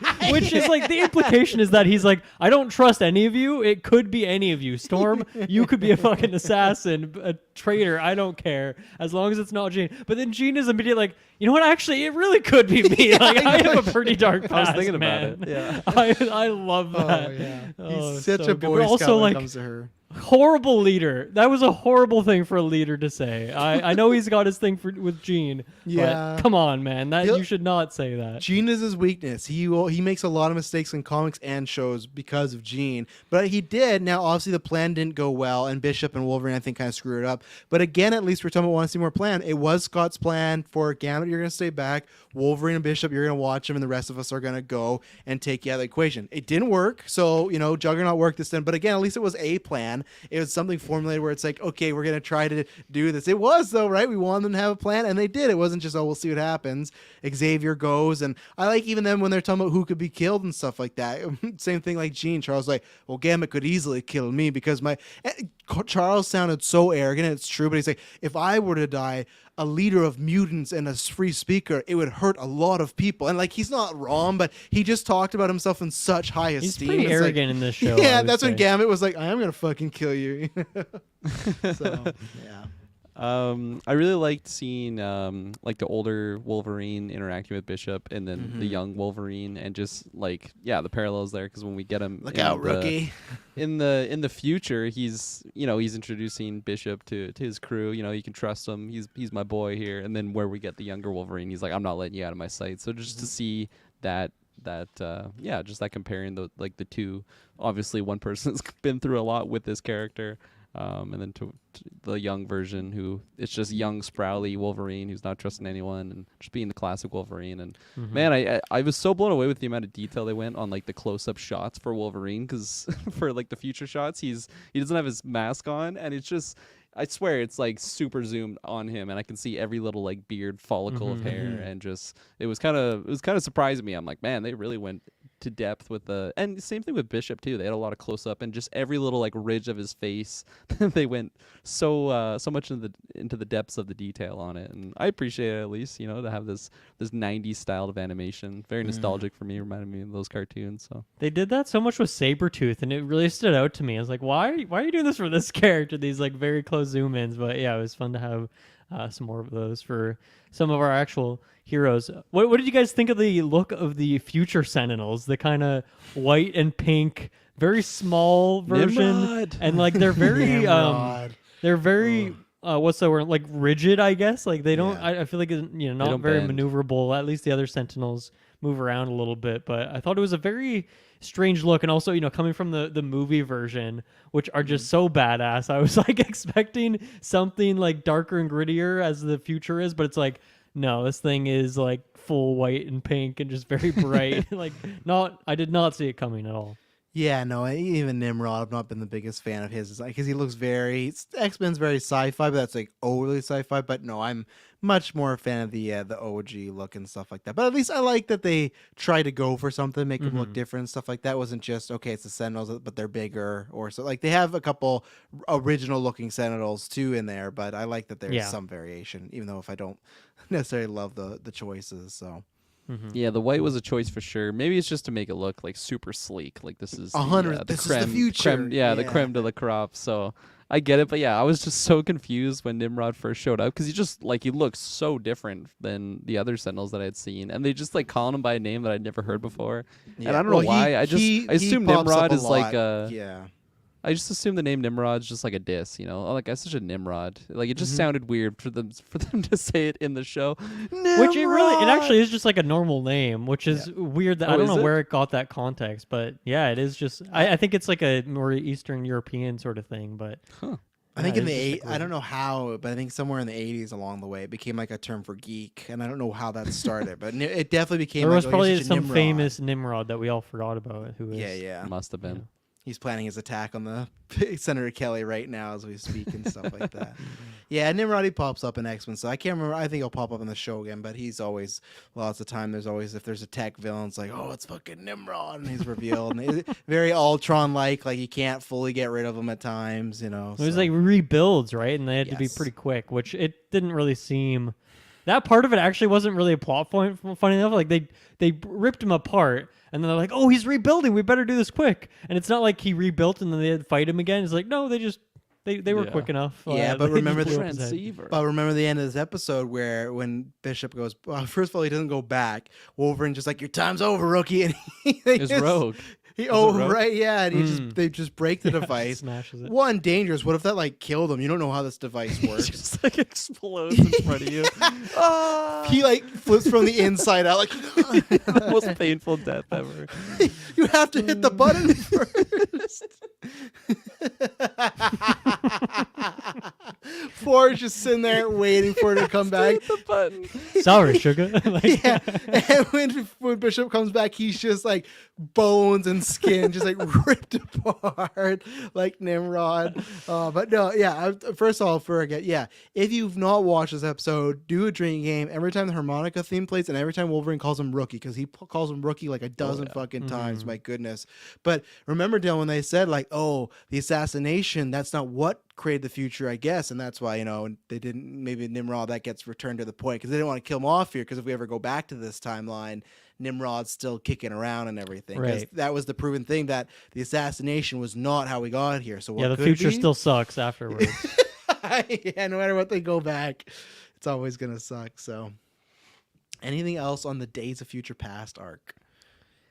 I mean, I guess this leads into the last episode, but that the twist is that Magneto is responsible for kidnapping the senator at the end of this thing, yep. which is why the future still sucks. So Magneto's back after like what, a 10 episode hiatus, 11, 12 episodes. It's been a while since he was bumping around. He was kind of an early villain, right? Yeah, I think so. I think he's like in episode 4 or 3 or something like that. So yeah, Of course, he's always around though. Oh yeah, he's always around. Yeah, True. this Watchman affected by magnetism or whatever he said. Yeah. During the episode too, I was like, man, I haven't seen Magneto in a while. I wondered like if he's just gonna pop up next season or something, and then sure enough, he just he There he appeared is. there. When Bishop goes, I guess, back to the future and sees Forge there, is that like it's just like Wolverine's skeleton, like just floating in that tank? Is that just what it is? He was just decimated. It's I like a don't know metal if it skeleton was. with like claws. I guess it and it's must just- have been. Yeah. Yeah, I think I good did. point. I must have looked away at that point. It must be that he didn't survive the battle. You know. Yeah, I was like, fuck, that's just morbid. He's just like floating there. There's his buddy. And it's kind of funny that like obviously it's still adapted in the comic books, but in this one they can't send Wolverine back because he's too old. And then the movie he goes back as Charles too old. You know, so it's like a flip on that where Oh, I some thought it was 'cause reason. he's the only one that can like heal at the same Yeah, rate that true. he gets torn Yeah. apart. Yeah, true. I guess so, and that's why he can go into like a younger body as well. But age is playing in there and stuff. But I do like. Oh shit! What was I gonna say? Oh, I forgot to mention this early in the Apocalypse one. I actually forgot that he says the line, "From the ashes of your world, we'll build a better one," and they actually put that in the movie. I forgot about that. So Taylor's nodding in big agreement there. So. Fuck, I keep forgetting I'm muted. My mouse is double Well, clicking. stop farting.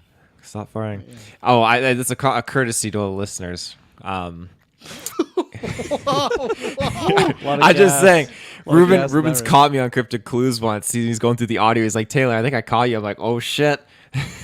Yeah, you gotta hit that mute button. Ruben just has like an hour mega cut of all the time Taylor's past gas. amplifies the audio. He had to cancel. He's gonna just release it one day on. What cryptid make this noise? Oh, Taylor again. Let's go next clip. Oh, also Taylor Field. One of the things I want to talk about quickly on this arc is the gravestones that we see now. Oh yeah. Oh, they We zoom in get- on it so many times. Yeah. Oh, Jubilee yeah. 2010 is burned in my mind now. Yeah. Well, that's the thing. Like we get Storm, Rogue, Cyclops, all like 2020s, 2030s, and then Jubilee 2010. She Oh, was what like are you the gonna first say to about go. Yeah. She threw her diaper at them and got burned. Yeah. Toxic. Well, That's a good let's- point. What do you think happened to her, Taylor? She probably picked a fight with the wrong Sentinel. She couldn't see Cable. it, hiding behind the tree in the Overgrown alley. grass. You know, to be fair, like Cable her power, fucked her up. her power has some risk to it, right? Like there are a lot of situations where she could accidentally blow something up and it crushes her, or somehow the rockets gets flown back at her. Like I don't think she's immune to the burns or anything like that, right? So I feel like other heroes, like most of their powers, wouldn't actually hurt themselves in any way. But maybe she had an accident. You mean like she gets- against her? She's like standing near a gas station and she uses her powers and just blows her. Yeah. Died in combat, Jubilee. They're like, oh, the Sentinel's got her. No. She Yeah, just- looking like Bishop after Rogue crushes the watch, just Yeah, explode.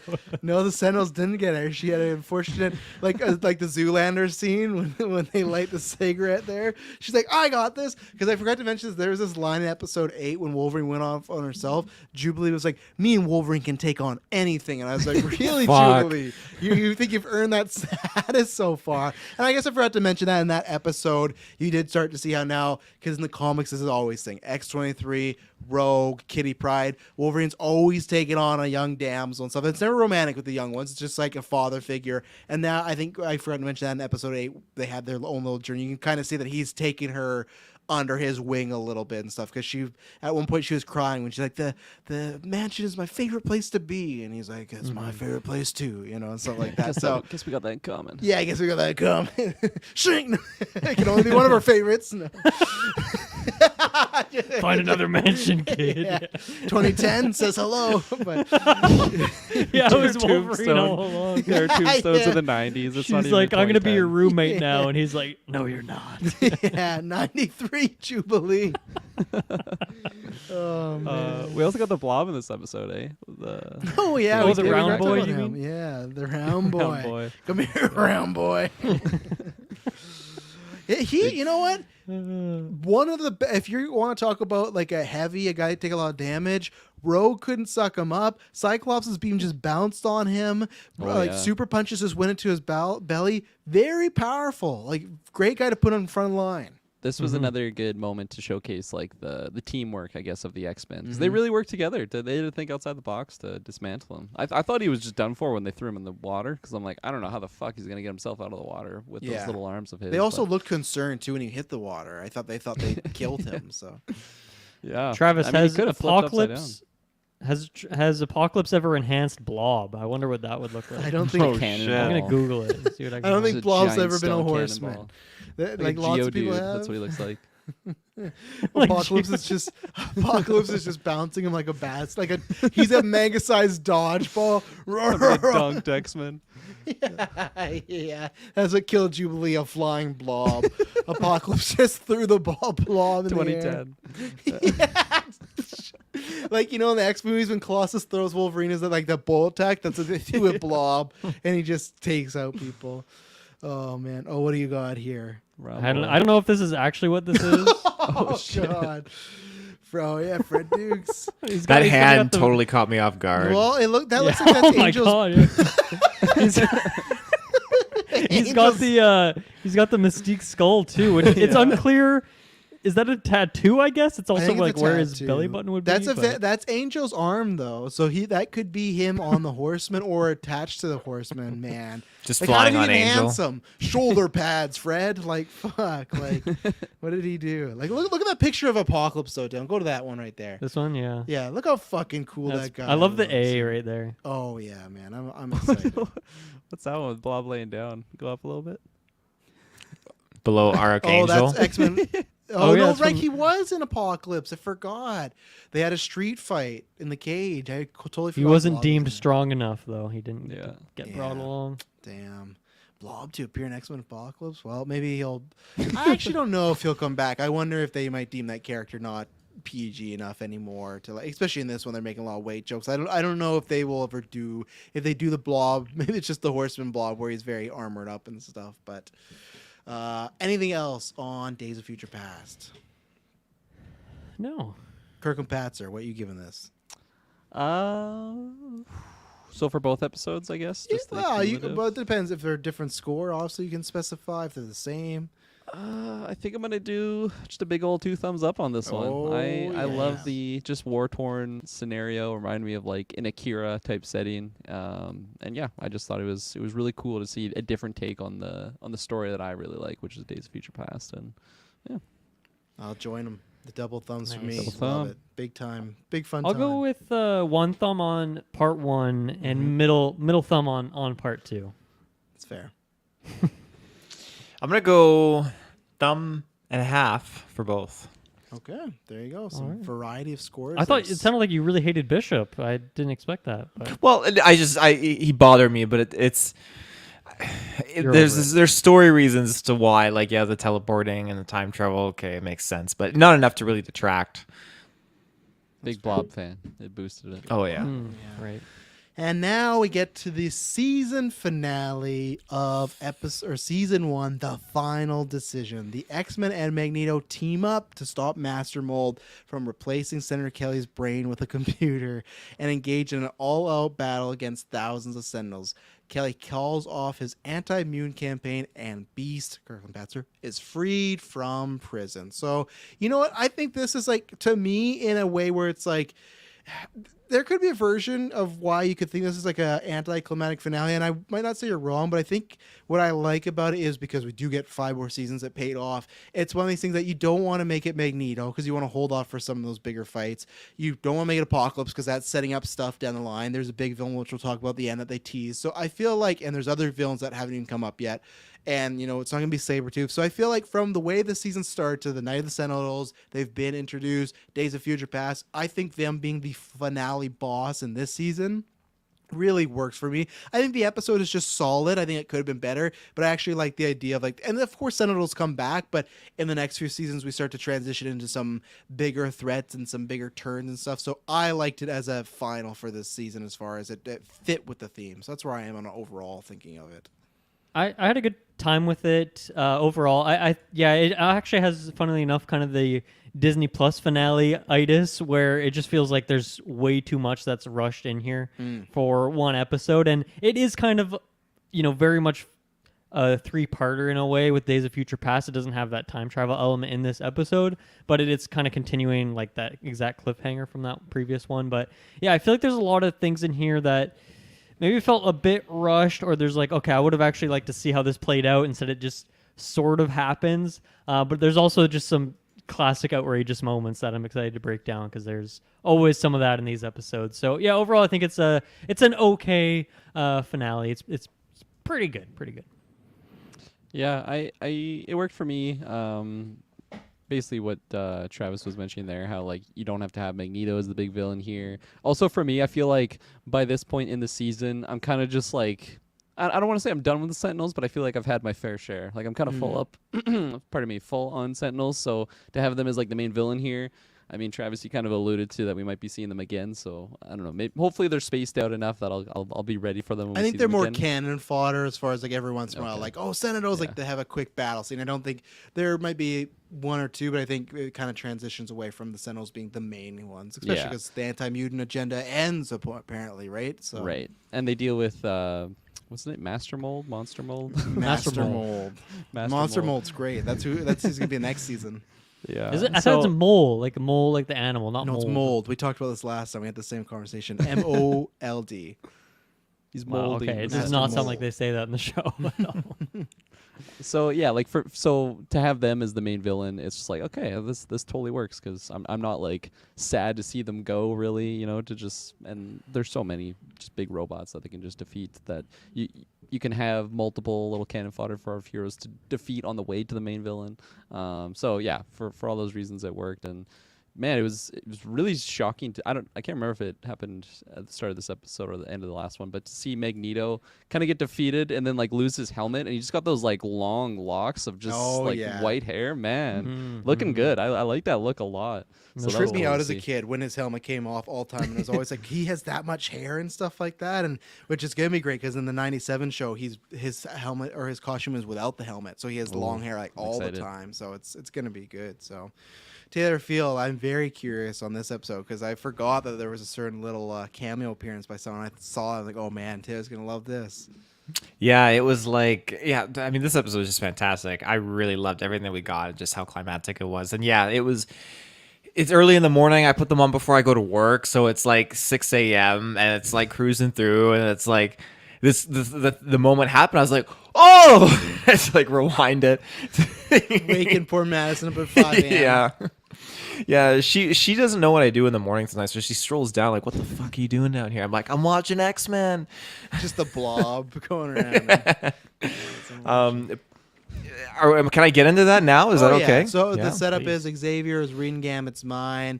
We're getting a lot of quick things and stuff because this Gambit's mind could help get some stuff. We see some people from the past that you'll get to learn about eventually. We get one quick shot of Rogue just like winking. I really like that. Which, just like, in this moment, I'm realizing that Gambit's mind is pretty much just Taylor's mind because obviously we know he's thinking about Rogue. Yeah. We know you're probably thinking about how much you hate Bishop. I know Bishop pops up. Yeah. And then, of course, you know, the titular character, the Spirit of Vengeance himself. So you're pretty much just Gambit, which I would not have pegged, but you do have the French isms too. So this is your guy right There we here. go. I'll take it. Mon ami. Yeah, mon ami. The little Easter egg of Ghost Rider. Yeah, I mean, so fucking random. I was not anticipating it at all. And I was about to message Travis and be like, Travis, you didn't tell me. Was this your Well, plan it's all 'cause- along? And this is where I'm like, this is This what will is make your me- plan Yeah, for that's- this one shot. That's when you're gonna get Ghost agenda, Rider as Travis. X-Men. Like, and I could be wrong because I'm not, like I've said this before. I'm a comics fan. I've not read everything. I've caught up on a lot of stuff. So I'm sure there's someone out there. Maybe I'll look up what we're talking. But there's not any like run that I can remember of Gambit and Ghost Rider being like really entwined. It's like, man, like maybe it's something in the times where Gambit's on the more villainous side that maybe they've had some bump in. But there's not like a classic of like when they're reading Sabretooth's mind and Deadpool pops up. It's like, oh, that makes sense. They were in the Weapon X program together. This was like, I can't recall when that happened, but I'm sure maybe it did happen because, like I said, Gambit's had some dark times. So I got interested in this and I looked Okay. and there's a comic called Gambit versus Bishop, and then there's like, course. here, I'll pull it up actually so you Yeah, guys no, can see, you because know more it's than me like on this topic. Ghost Rider's like super Ghost Rider's chilling down here. So this is like a special appearance by Ghost Oh my Rider in God, there. He's just He's just coming out of Gambit's back. He is, Like, yeah. Fuck, I love the And- '90s art, man. I fucking love Yeah. that aesthetic. They ran with it some more Oh! here, X-Men and Ghost That's Rider a fucking there. sick Wow. title or a sick cover right there. It's super cool. Scott's And- not looking good. No, he's strung up by some webbing. Oh, I Gambit know too. this site. Yeah. Yeah, and then it just keeps going like Wolverine versus Ghost I Rider. like Like this that is the kind cover. of stuff I want. This is Oh, sick. yeah. But yeah, so looking into that because I was curious too, like when did they fight? And I guess looking into it too, it's not speculated to be Johnny Blaze. It's speculated to be Danny Ketch, who Oh, is the one rider. after- Is the one after Johnny? It comes after Johnny, yeah. And I didn't realize that it's the same Danny Ketch who's actually in the movie Ghost Rider Spirit of Vengeance, oddly enough. So Yeah, there's lots of There's tons of writers now. They're becoming like Spider-Man because you got the original Western one. You have, oh, why can I not think of the one with the Mustang, the car? What the hell's his name? Dylan. He was in Midnight Suns, yeah. Robbie Reyes, right? Robbie Yeah, Reyes, Yeah, yeah. thank you. Yeah, so there's like 5 or 6 of them now. You know, I did find on my last note about Ghost Rider here on this website little forum. It's like Gambit versus Ghost Rider. Who do you think would win? We got Ghost Rider, Ghost Rider, Ghost Rider in under a minute. Ghost Rider, Ghost Rider. Yeah, I'd have, as much as I love Gambit, I think Ghost Rider is a pretty powerful character. I don't think it would be under a minute. I think Gambit could throw a lot of things. How do you in his kill way. Ghost Rider? That's the thing. I feel like you can't really. I think you can damage him and get like a KO win, but I feel like it's lots of. I don't know. It's either water or lots of heavy damage. Like Blob just has to jump on him and it's over. Like Blob Probably versus what Ghost they did Rider. to Blob, though. Put him in the water and then freeze. Yeah, That'd probably be that's what effective. they'd have to do. So Gambit with the X-Men, sure, but Gambit alone, I can't give that. I like So- that there's some thread out there though of people discussing Gambit versus Ghost Taylor, Rider. your mind went straight to them battling, though. I feel like, I mean, the image you see is very funny, right? Because it's just Ghost Rider, like, didn't look like, happy. he's just like a regular dude in that moment. But I see them more as like teaming up than I see them battling each other. Going pick up ladies down by the Oh club. God, yeah, I don't know. Ladies. I don't know about that. I like Rogue. Um, Yeah, well, you can't touch her, so back the fuck off. Yeah, but I don't have bones. What I was gonna say is that the last note, because I think I've never said this to Taylor at any point in my life, is that's another reason you need to get Midnight Suns. Because as a Ghost Rider fan, you'll be heavily happy. His Like moveset's great. like dude. he's great, but also there's just like bunch of story chapters with like Ghost Rider centric plot points and like a minis where like Johnny Blaze, like you mean a very line that you'll love. There's a good section of Ghost Rider stuff in there, so get that game when you can. Does it you'll enjoy satisfy stuff. me? Oh, I think so. Tons of stuff. Yeah, lots okay. of Rider action. Kirk was so. playing now too. How's that going? Oh yeah, I was Worth blown it? away by the early Ghost Rider appearance. Oh, it was. That's why you bought the game? First one, I thought it was Taylor. Oh yeah, I feel like we talked about this a couple casts ago. But Yeah. life happens. I No guess. Gambit though. No Gambit to find out who's stronger. But Maybe in a DLC. Fingers crossed. yeah, I wish. He's the main boss. I wish. Like I said, playing Midnight Suns, I still think the gimmick of having a card within a card, there's some fun stuff there, you know. But what do we want to talk about here at this one? I'll go just for a very random little moment here Yeah. where I think they're trying to stop Trask, who's driving away, and Cyclops is like, Storm, stop him gently. And she's like, as gently as the falling snow. And then like it turns into just an absolute blizzard in a minute. Yeah. Like amazing. But then he violently crashes into a tree. And I'm like, I don't think that's what Cyclops was asking for, Storm. But you Huge really crash. excelled on this Yeah. project that you were given here. It's a huge crash. The front of the car is like completely caved in. Big He could have tree. died easily in that And moment. Trash just gets out. He's like, "Where'd all the snow come from?" Yeah, he almost didn't believe it. Like he didn't slow down or anything. He's like, this can't be real. It felt like it was a mirage. No, I agree with you 100%. I had that in the like stop him gently or whatever the line was. Man, and yeah, she didn't follow up with that. You know, she miscalculated her powers there. So, oh well. Every time she's using her powers, she just has this like super epic like announcement. She usually like some sort of like magical phrase that she drops to. I'm digging it. I like it. Hopefully it continues. She's really lucky that she wasn't the one assassinating the senator, because I feel like Bishop would have had an easy shot on her. Like anytime she goes through the batter, but done. You know, like it's over. So. Especially because she's yelling, as Kirkland's saying. Yeah. She's just declaring something. She's up in the sky. Her suit is very visible. So it's like, yeah, you're always. She's never. She would not be a good stealth character. by Bishop then. could be Storm blind to make commands that the shot. weather, and I kill you with it. Yeah. Oh man, let's see, what do I got in my notes here? So yeah, there's not much. I did like the classic all the time. We'll maybe see it a few times. I like that we did get you, Kirkland, allude that we saw him with his helmet off, but also he was beat to shit. His suit was ripped off. Good thing they had a seamstress there or another suit, because he came out with a fresh, clean suit, no longer ripped, with bandages around, but still fresh, clean suit. So someone sewed it up. But I did like that we got the classic Magneto helping out the X-Men, and then at the end doing the classic again, as always, we're even now, Charles. Like they saved his life, he saved them, they're good to go, I guess. And obviously you'll see the character again. But I like when they had to work together, and the Sentinel action stuff we've seen before, but it was just fun seeing all those fights and Magneto there. So I enjoyed all the Magneto content we got here in this episode as a untrustworthy ally. Yeah, I liked his outfit with the bandage. You know, it's like a little mini version of the classic superhero, just like torn up suit. Think of like Peter Parker, Spider-Man 1. So Oh yeah. this one he had a lot more of the suit remaining, unlike Peter. But yeah, no, like you said, it's always fun to see Magneto team up, and then once he's kind of done what he needs to do, he bounces and goes on to his other plots. But such a great character. I love his inclusion, and just seeing that master of magnetism uses his powers in like the 90s animation is just really fun, you know, because like I was telling you guys, I watched Days of Future Past earlier of like Michael Fassbender. Like I love seeing that type of powers used as well, like at least the way that they did it in the live action projects, but also just to see it in the cartoon. This is just some epic just lightning beams. They don't really have to like even explain kind of like what it is. It's just it's a powerful magnetic attack. So Which, yeah, I like the team up too moment when Xavier is flying. What is the name of their ship again? The Blackbird, right? Yeah, The Blackbird. Quinjet's the Avengers one, right? Yeah, Isn't it the Quinjet's the X-Wing? Avenger one. Yeah. Or that's No, Batman? it's not the X-Men. It's Blackbird. The Batman's is the Batwing. On the X-Men. I think The the Blackbird, X-Wing is that what should it's be called? it. I think I always feel like I forget it because I feel like I That talk just myself I out feel of like it. when someone says it, like I'm It's like, oh yeah. Blackbird. It's Blackbird. Yeah. Okay, for some reason that Blackbird. doesn't sound 'Cause familiar. I feel like but- everyone does that. But I was like, is it actually just Blackbird? Because it does sound pretty generic. You wouldn't think like it's called the Blackbird. It's not really. It's like blue in eccentric, the but- show too. It doesn't make sense. Yeah. yeah. But anyway, the moment when Xavier is flying it directly towards Master Mole, and then like it's just loaded with TNT. Like, do you guys think that the X Mansion just has a bunch of bombs in it, or did he have to go pick that up and then like head over to this area?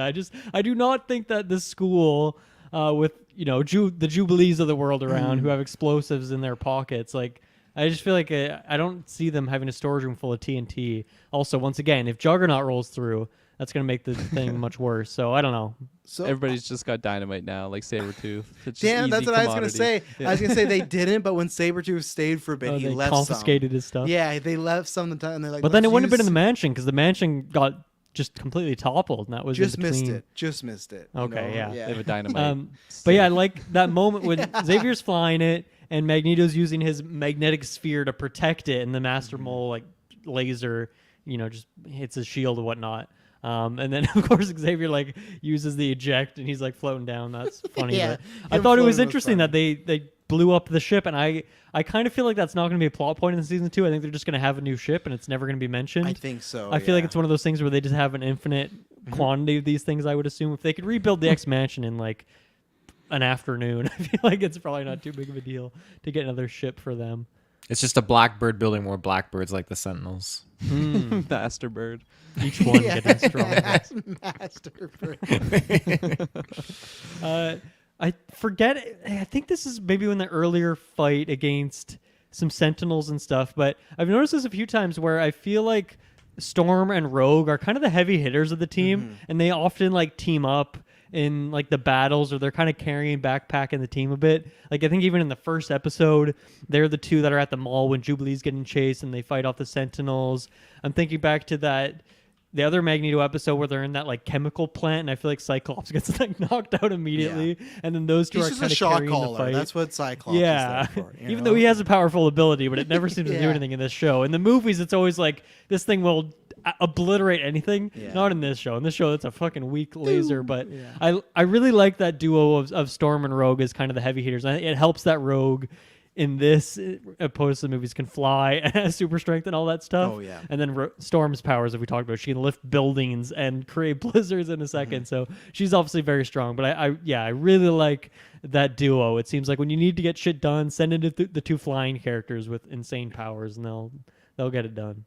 Yeah, and then Wolverine's just like running around scrapping, saying insults. Like He's kill like a count- distraction almost. 'Cause Yeah. he can take it if he gets hit. Yeah, his kill He's the count's tank. not as strong, but he's always on the battlefield, like trying to help out and stuff. And again, I felt like even though it's not in the season finale in the real sense of like shows we get now, I felt like I liked that Gambit and Wolverine kind of saw eye to eye in this episode and worked together. So I feel like that was kind of a resolution for the past few episodes where they've been kind of butting heads at each other's throats. We got another ripped up costume where it's funny at first when they showed Wolverine's ripped up costume, like just his chest was ripped off. And then when Scott finds him, he's completely shirtless. Like he just has the collar. And then Scott just to throw some dig like, what you gonna do? Are you taking a day off, Wolverine? Yeah, it's like, dude, he's like mid-battle. What are you like? I was like, I know you laughed hate so this hard guy, at that. but that was uncalled for. It Like, was. you were, once again, you were supposed to be the leader. Like, eat your pride. Like, come on, be a better guy. Yeah, he's still mad at that punch, but no, so I like that resolution. I like that they got to, and that's what like you allude to, Dylan. You had Storm and Rogue, you had Scott and Jean kind of just doing some stuff, but you had those two. You had Magneto and Xavier, had Gambit, Wolverine. There's like little factions like split off, and again, Jubilee was just kind of around. But you know, give credit where credit due. Like these past few episodes, they've been showing her powers be like a bit more stronger now, so you could kind of headcanon, okay, she's learning some stuff at the school, right? So her explosions are a bit more contained, powerful. You know, hopefully she makes it past that 20. She got 2010 angry day, in this 2010. episode. She did. I Yeah, was yeah, gonna 2010, say, yeah, right, Wolverine wanted her to stay back. She's like, "No, I'm an adult. I can help." I'm an help X-Men myself." too. Yeah, that's the line. Fuck. Yeah, that's what it was. She's I'm about an to X-Men fuck up too. Wolverine right there. Give him That's a why new he lost that tombstone. shirt. Yeah. So, but no, I liked all their back and forth and some good battlefield stuff. So That's a good point because like yeah, you guys were talking about Storm and Rogue. Like that was the big obvious one, but yeah, I didn't really think about that. They all kind of had their own little buddy pair up this episode, and that was fun those two because some of towers action, you know. yeah, some of the pairings I wasn't exactly expecting. You got the classics, Jean and Cyclops, but yeah, just and then I guess Charles and Magneto's pretty classic as well. But actually, yeah, I guess they're all kind of makes sense. So never mind. That's the gonna first say time something. here because we talked about when Magneto was there. That's when Xavier got on the battlefield, and then again he's here. He's more rare than Jean to get on the battlefield too, right? And I love that he always has like his green outfit. Like his suit is different. He changed from a suit to this like army green outfit. It's like I don't know if you need it, like, you're, but that okay, cool, Charles. And yeah, and then shit, what was I gonna say? I had a point, but I maybe have forgotten. Well, I mean that maybe we're leading to this, but I like the element that like everyone kind of teams up, Magneto and Trask as well, kind of join in with the good guys to take out these Sentinels because they all see that it's gonna just be bad news for everyone involved. So Yeah. I like that kind of moment where they come together. It's a good season finale. It ends it in kind of just a nice, somewhat happy place. You know, Apocalypse is still out there. All these other villains are still out there, but at least you can have a little bit of reprieve in this moment. And I always forget, we haven't even talked about the fucking plot. Like I read it out, but the Sentinels' plans, they turn out as humans. And I love their plans. They're going to kidnap the presidents, everything, and replace their brains with robot brains. It's such like a comic booky thing, but they just commit Very to 90s too, Yeah. right? Just Oh, like yeah. computers. But first 5 minutes, they just commit to it. Like, no, this is the plot. We're replacing them with robot brains, and that's what's happening. And just like shots of senators waking up, like, oh, I'm just a big hand coming and grabbing them. I liked that. I liked that it was just very over the top. I had a good time. I laughed when that was I liked the plot, so. I definitely laughed out loud when that happened. I think it was Senator Kelly when they're like, yeah, we're going to take your brains out and replace them with robot brains. He's just like, robot brains? And it's just such a, I don't know, type of evil bad guy thing to do that I wasn't expecting to see in the X-Men. But as you guys laid out, it's very 90s, very just, to have... I don't know, some Terminator. sort of robotic threat. Yeah, like what could the robots do to The humans? future, That's right? The threat in the terrifying. 90s was always the future, and now we're here, and it's the apocalypse people hasn't wanna get happened. Jubilee's still alive, That full battle sequence it blew my mind. I loved it. Like I loved it. They divided and conquered. They pulled the Sentinels out from underground because there were so many of them, and Xavier on the stick. Holy shit, he was whizzing around out there like a fucking madman. Like he was What a flight just- simulator he's playing. Oh, yeah. Xavier In that on the mansion a stick. lot. He was doing so good. And again, that was a really, really hype scene too. When like he was going down and he like thrusters were out of commission, he was gonna crash, and just all of a sudden it starts hovering and just like lands, and then it's just Magneto coming in to save the day for him. So Magneto could have took out that whole fucking team right there. He could have. the X-Men. Yeah, like even leaving him at the school, I thought was very risky. And again, though, because it's it's funny that they haven't established that it's the school, but really the school is just the X-Men. Like there's not actually other students there. I kind of was reminded about that when it crashed. I'm like, right, there's not anyone there. What's he gonna do? Yeah. Just like burn it down to send a message? They'll just Well, rebuild no, it again. At first, I thought, because I was like in my mind, I'm like, well, you don't want to leave him with all those impressionable students. But that's when I clicked in again. I was like, right, there's no one there. Like, imagine if he just recruits all. Yeah, it would have been funny. They rebuild the mansion. He just like brings it down as a fuck you, and then pimps off and stuff like that. Thanks for fixing my suit. But There's no way. Yeah, if there were other kids there, there's no way on maybe in the 90s, but on anyone's clear conscience, you'd leave this fucking lunatic with these children. yeah, well, that's why I was questioning Scott and the team, but I thought, right, there's no one in this building. It's a school that has no one in it. Except these Scott was people. okay with it. Xavier's like, I don't know, Scott. This is a weird decision you're making. Trust me. Remember, or no, it was the other way around. Remember when last episode, Xavier thought what was a good plan? Oh, the Genosha. Remember, he's like, no, Scott, you should really investigate this. So Scott and him are still at odds on the decisions. So everything. Scott's like, no, we can't leave Magneto. He's like, no, trust me, Scott. What is our we day used to be off? friends. This Yeah. is one line. Yeah. And I did like again, they won't say the word Nazis, but at the beginning of this episode they talked about like reaffirmed why Magneto is so against the humans because they did terrible things to him and his family and friends. And again, he won't say Nazis, but I like more because he was on the light side. This episode was kind of putting us that like, oh, okay, this is why he's acting this way, and he does have a point, so.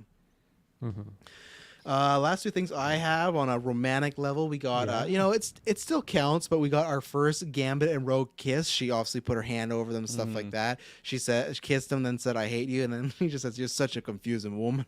But I like that this is like I can't remember where they are in season 2, but I think we start transitioning them being like an item or stuff like that. Obviously there's struggles there, but I like that this whole season was okay. He was flirting a lot these past few episodes. She was inquiring about him. She saved his life from Bishop and stuff like that. So the kiss happened. So I like that. That's getting emotion. I love them as a couple. And then we got a big proposal at the end, which was strange because Cyclops and Jean are on the beach. And he's just like, Jean, I think I want to marry you. So one proposal was strange. And then right away, Jean's like, but then if we have kids, they'll be mutants and they'll have the same dangers that we are. Didn't even say yes. Just went right to, like, I'm sure he does want kids, but went right to, but we'll have kids. Like that. I'm somebody that wasn't married and had kids. You can have them, Jean. It's okay.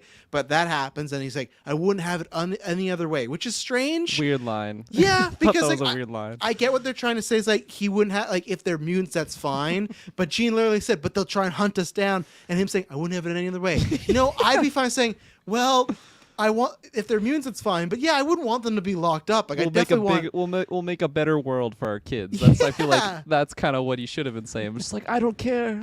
They're gonna struggle like Let them us. come. They're gonna This lose is one friends. mutant that still draws Yeah. breath. They're gonna have a Give you friend a like day Morph. off. they're gonna have a friend like Morph who they leave behind. Like it was a weird fucking all the way around from Gene and Scott, but they said yes. Strange. They're getting married, which I cannot wait No, for next. Jean never said yes. I don't remember her saying yes. She did Okay, not say but- the word yes. She, Well, they kissed they're- and they hugged. Yeah, no, I realized that she has somehow affirmed it, but I thought it was an interesting choice that she never says that one important word. I thought it was a very So strange obviously choice. there's a tease then, but what do you guys think about, you got Gam and Rogue, they're doing as much as they can, and then you got Scott and Jean heading down to the altar, supposedly, I think it's going to cause more juice for the love triangle, so I'm excited to see it. Yeah. Yeah, that's where I'm excited for, because I mean, the Cyclops Jean thing, I guess I was kind of surprised just because I didn't feel like we were actually going towards that, at least by It's the end of very this season. random, yeah. But yeah, so that took my stress. And then the Rogue Gambit thing, I guess that also surprised me because I know that they've had their dynamic. Mostly Gambit is hitting on Rogue, and Yeah. she's had her moments where she's trying to defend him. Everyone else like fucking hates him, and she's like the Yeah. one person who's like, you know what? Sometimes he's a useful guy. He's a good guy. But I also felt like there was just as many scenes where Rogue is like actively disgusted by him, and not in like a cutesy way, like they're bashing each other, but just like she's like, this, you're gross. I don't like you at all. So it really did kind of surprise me to see that. So yeah, I'm very excited to see where these things, where these relationships go in season 2, because I think that's something I've been missing so far. As we get little touches of it, but yeah, I hope it goes like full Spider-Man animated show, and we get some like really fun dynamics back and forth. So we'll see what happens there, because I don't know who the Rogue Gambit triangle member would be, but I don't know if that is a thing. I can't wait to see what it is. Taylor, any thoughts on the romances there? Yeah, I'm just excited to see what Wolverine's gonna do. Is he gonna get a new wedding photo for his frame, or what's gonna happen? So It's gonna be a great time. I'm looking very forward to when we get to some of these episodes coming up with the nuptials, and then at the end, it starts to flicker, and then it pans out, and someone's monologuing and whatnot. And you guys don't have much history with this character, but I feel like you all figure out who it was when the guy says, "I got something sinister for these two." I had subtitles on it. It said Mr. Sinister, and I was like, oh, I've never heard of this guy before. Yeah, so that is one of the big bad, and that's where, again, when we talk about you mean Apocalypse and that, one of the big bads for next year. And I'm excited because I feel like there's so many times we talked about that there's rumor season movies, even in Logan and Apocalypse, they talked about like the Essex Corporation, but they never got to Mr. Sinister. Funny enough, this is not a tease because I don't think it ties in the show, Mr. Sinister was planned to be the villain for the Gambit movie, the Channing Tatum Gambit movie, because that script, I think, about 6 months ago, it leaked, like the whole script you can read online. I still haven't got a chance to read it. There's also a script of a solo Nicholas Hoult Beast movie that's online as well. It's like called like X-Men Rage of Animals or something, where it has like him, What a Wolverine, name. Wendigo. Oh yeah, no, it's out there. But it's funny that got so close. But I'm excited for you guys to see Sinister and see what he's all about coming up next season. So Yeah, I mean, the only way I know of this character is from Marvel Snap. So I'm curious to see what he's actually like in this. I know he creates a clone in that game, so I'm expecting some clone action going on here. Taylor, I was gonna say, Taylor, if you love clones, our man Mr. Essex, Sinister is obsessed with clones and cloning, and has a lot to do. And I don't think they cover it all. I'll fill in some stuff, but it has a lot to do with People's Children's and Cyclops and Cable and Jean Grey. There's lots of trickery. he's trying to get into that love triangle. No, I don't think he likes the love triangle because he wants Wolverine out of there. I think I don't think that's a plot point. I think he just loves the idea of a potential Summers baby and stuff like that. He just and this is not a big spoiler. This is from the comics. It's with his brother. For some reason, Mr. Sinister is just obsessed with the Summers bloodline. Like he likes that DNA, and that plays in the plot to a lot of his motivations. It's like Skywalker's for him. He just loves Summers DNA. Yeah, 100%. He just loves it. So. Very interesting. What would you guys give this on a thumb scale for the finale? Sorry, we have one more thing to discuss, which is what Kirkland maybe forgot about. But I had to pull Beast. it up. Oh, right. Very yes, random, yes. but Beast. That's where thing. Like this was another thing to me, kind of like with these love things, where I'm like, I wasn't actually expecting that. Was Beast? It's just like there is this thing where the president or senator, whoever it was, is on stage. He's doing some speech, and he's like, we're gonna be better to the mutants. Essentially, is what he says. And then like part of No that, more I guess, killer is they robots. just free Beast. But I was hoping for like have like that court date moment with it. But he is freed, and I'm guessing that means he'll be back in the X Mansion, work with everyone. So I think that'll be fun to have him back in there because other than the first, is it like episode 3 or 4 that he went behind the bars, and then we just got Well, like he gets caught in 2, and then 3 maybe right. arrested. So But there he you go. gets It's caught been a right long away. time since we always had that quick kind of cameo and with Colossus, but I'm excited to see some more of Beast, see what he's up to in season 2, and hopefully he stays, out of the bars for Episode the 1. season. Yeah. Yeah, this is very surprising, and obviously I forgot about this entire thing happening. It is but quick. It's not. It's like a Yeah. 30-second scene and stuff. So It's kind of this moment though, like how we were just discussing, like he gets arrested in episode 2, and then this whole like season has kind of been about the Sentinels and like are mutants the enemies, and then by the resolution, Senator Kelly is basically saying that like mutants are just humans, we're all good, and then he lets Beast out. So it's almost like he was just kind of this like, I don't know, representing this divide amongst those communities, and then now that he's Yeah. out, it's, I guess, relations are good, even though it's Yeah, just good like, point. are we really just going to be done with this whole idea of like mutants are weird? Because I feel like that's kind of Magneto's like whole ideology is that You like see they're kinda Juggernaut, being- Okay, yeah, he's a bad guy. yeah, exactly. So it's hard for me to believe that we're just everybody loves everybody, Oh, like yeah. that's where we are now. But I don't know, I don't know if I like feel. I feel like I'm kind of neutral on like the whole Beast being released because I'm happy that he's out of there because hopefully we just use him more in season 2 because he's such an interesting character. But at the same time, it's like it was a little bit, I don't know, just swept under the rug. Him, oh yeah, and Beast is out just because he's been in there the whole time. But yeah. Anything else? I'm good. I think I'm good. I will give this. I'll give it a thumb and a half. Not a full 2 thumber. I like the team aspects. There's some things that are a little quick. I like the action. I like some of the jokes we got in here. Some of the moments. So yeah, thumb and a half for me. Me too, actually. Thumb and a half. I think this is my favorite episode out of this chunk, this second half of season 2. And it sets up some very good stuff for season 2. So hopefully we're off to a pretty hot start with that season. thumb and a half as well. I'm riding the wave. Let's keep it going. I'm gonna go 2 thumbs up for this. Whoa! I love again Showing us Ghost Rider Ghost is at Rider, least a yeah. thumb, and Yeah. the other thumb is the all-out battle we got. Magneto coming in as the anti-hero, working with the team. There's just so much good stuff going on in this episode. I loved it. So So I have to look. This is for people that are watching along. Sometimes it changes, but let me just take a look and see what episodes we'll be reviewing next. Let's see here. No, what is so we'll be reviewing? It looks like 1 to 6. Now that could change because last time we did that, and then 6 ended on a very cliffhanger. So if that happens again, but as of right now, and I announced it before, we'll be covering season 2, episodes 1 to 6, and there's gonna be a lot of fun ones in there, and I'm excited. What are you laughing at? I was just gonna say, like, I didn't fully know that like 13 was the one we were ending on, so it just started on the next episode. I didn't see it was season 2, and man, how wild of a Oh, a yeah. start Ooh, that one okay. is compared to I'm excited. this. So that one, like 2 seconds in, I'm like, okay, this is the next season. I can tell this is just so different from what was going on. But Oh, so I'm yeah. excited. We got some cool villains. We got some good past stuff happening. It's gonna be a good time. There's always some things. I think there's gonna be something for everyone in these first 6 episodes. So we will be back in the near future with episode 3 of the X-Men Retrospective. Thank you to everyone that tunes in. Thank you to you guys for being on this journey, and we will be back, and it won't be boring. bye-bye. Bye-bye.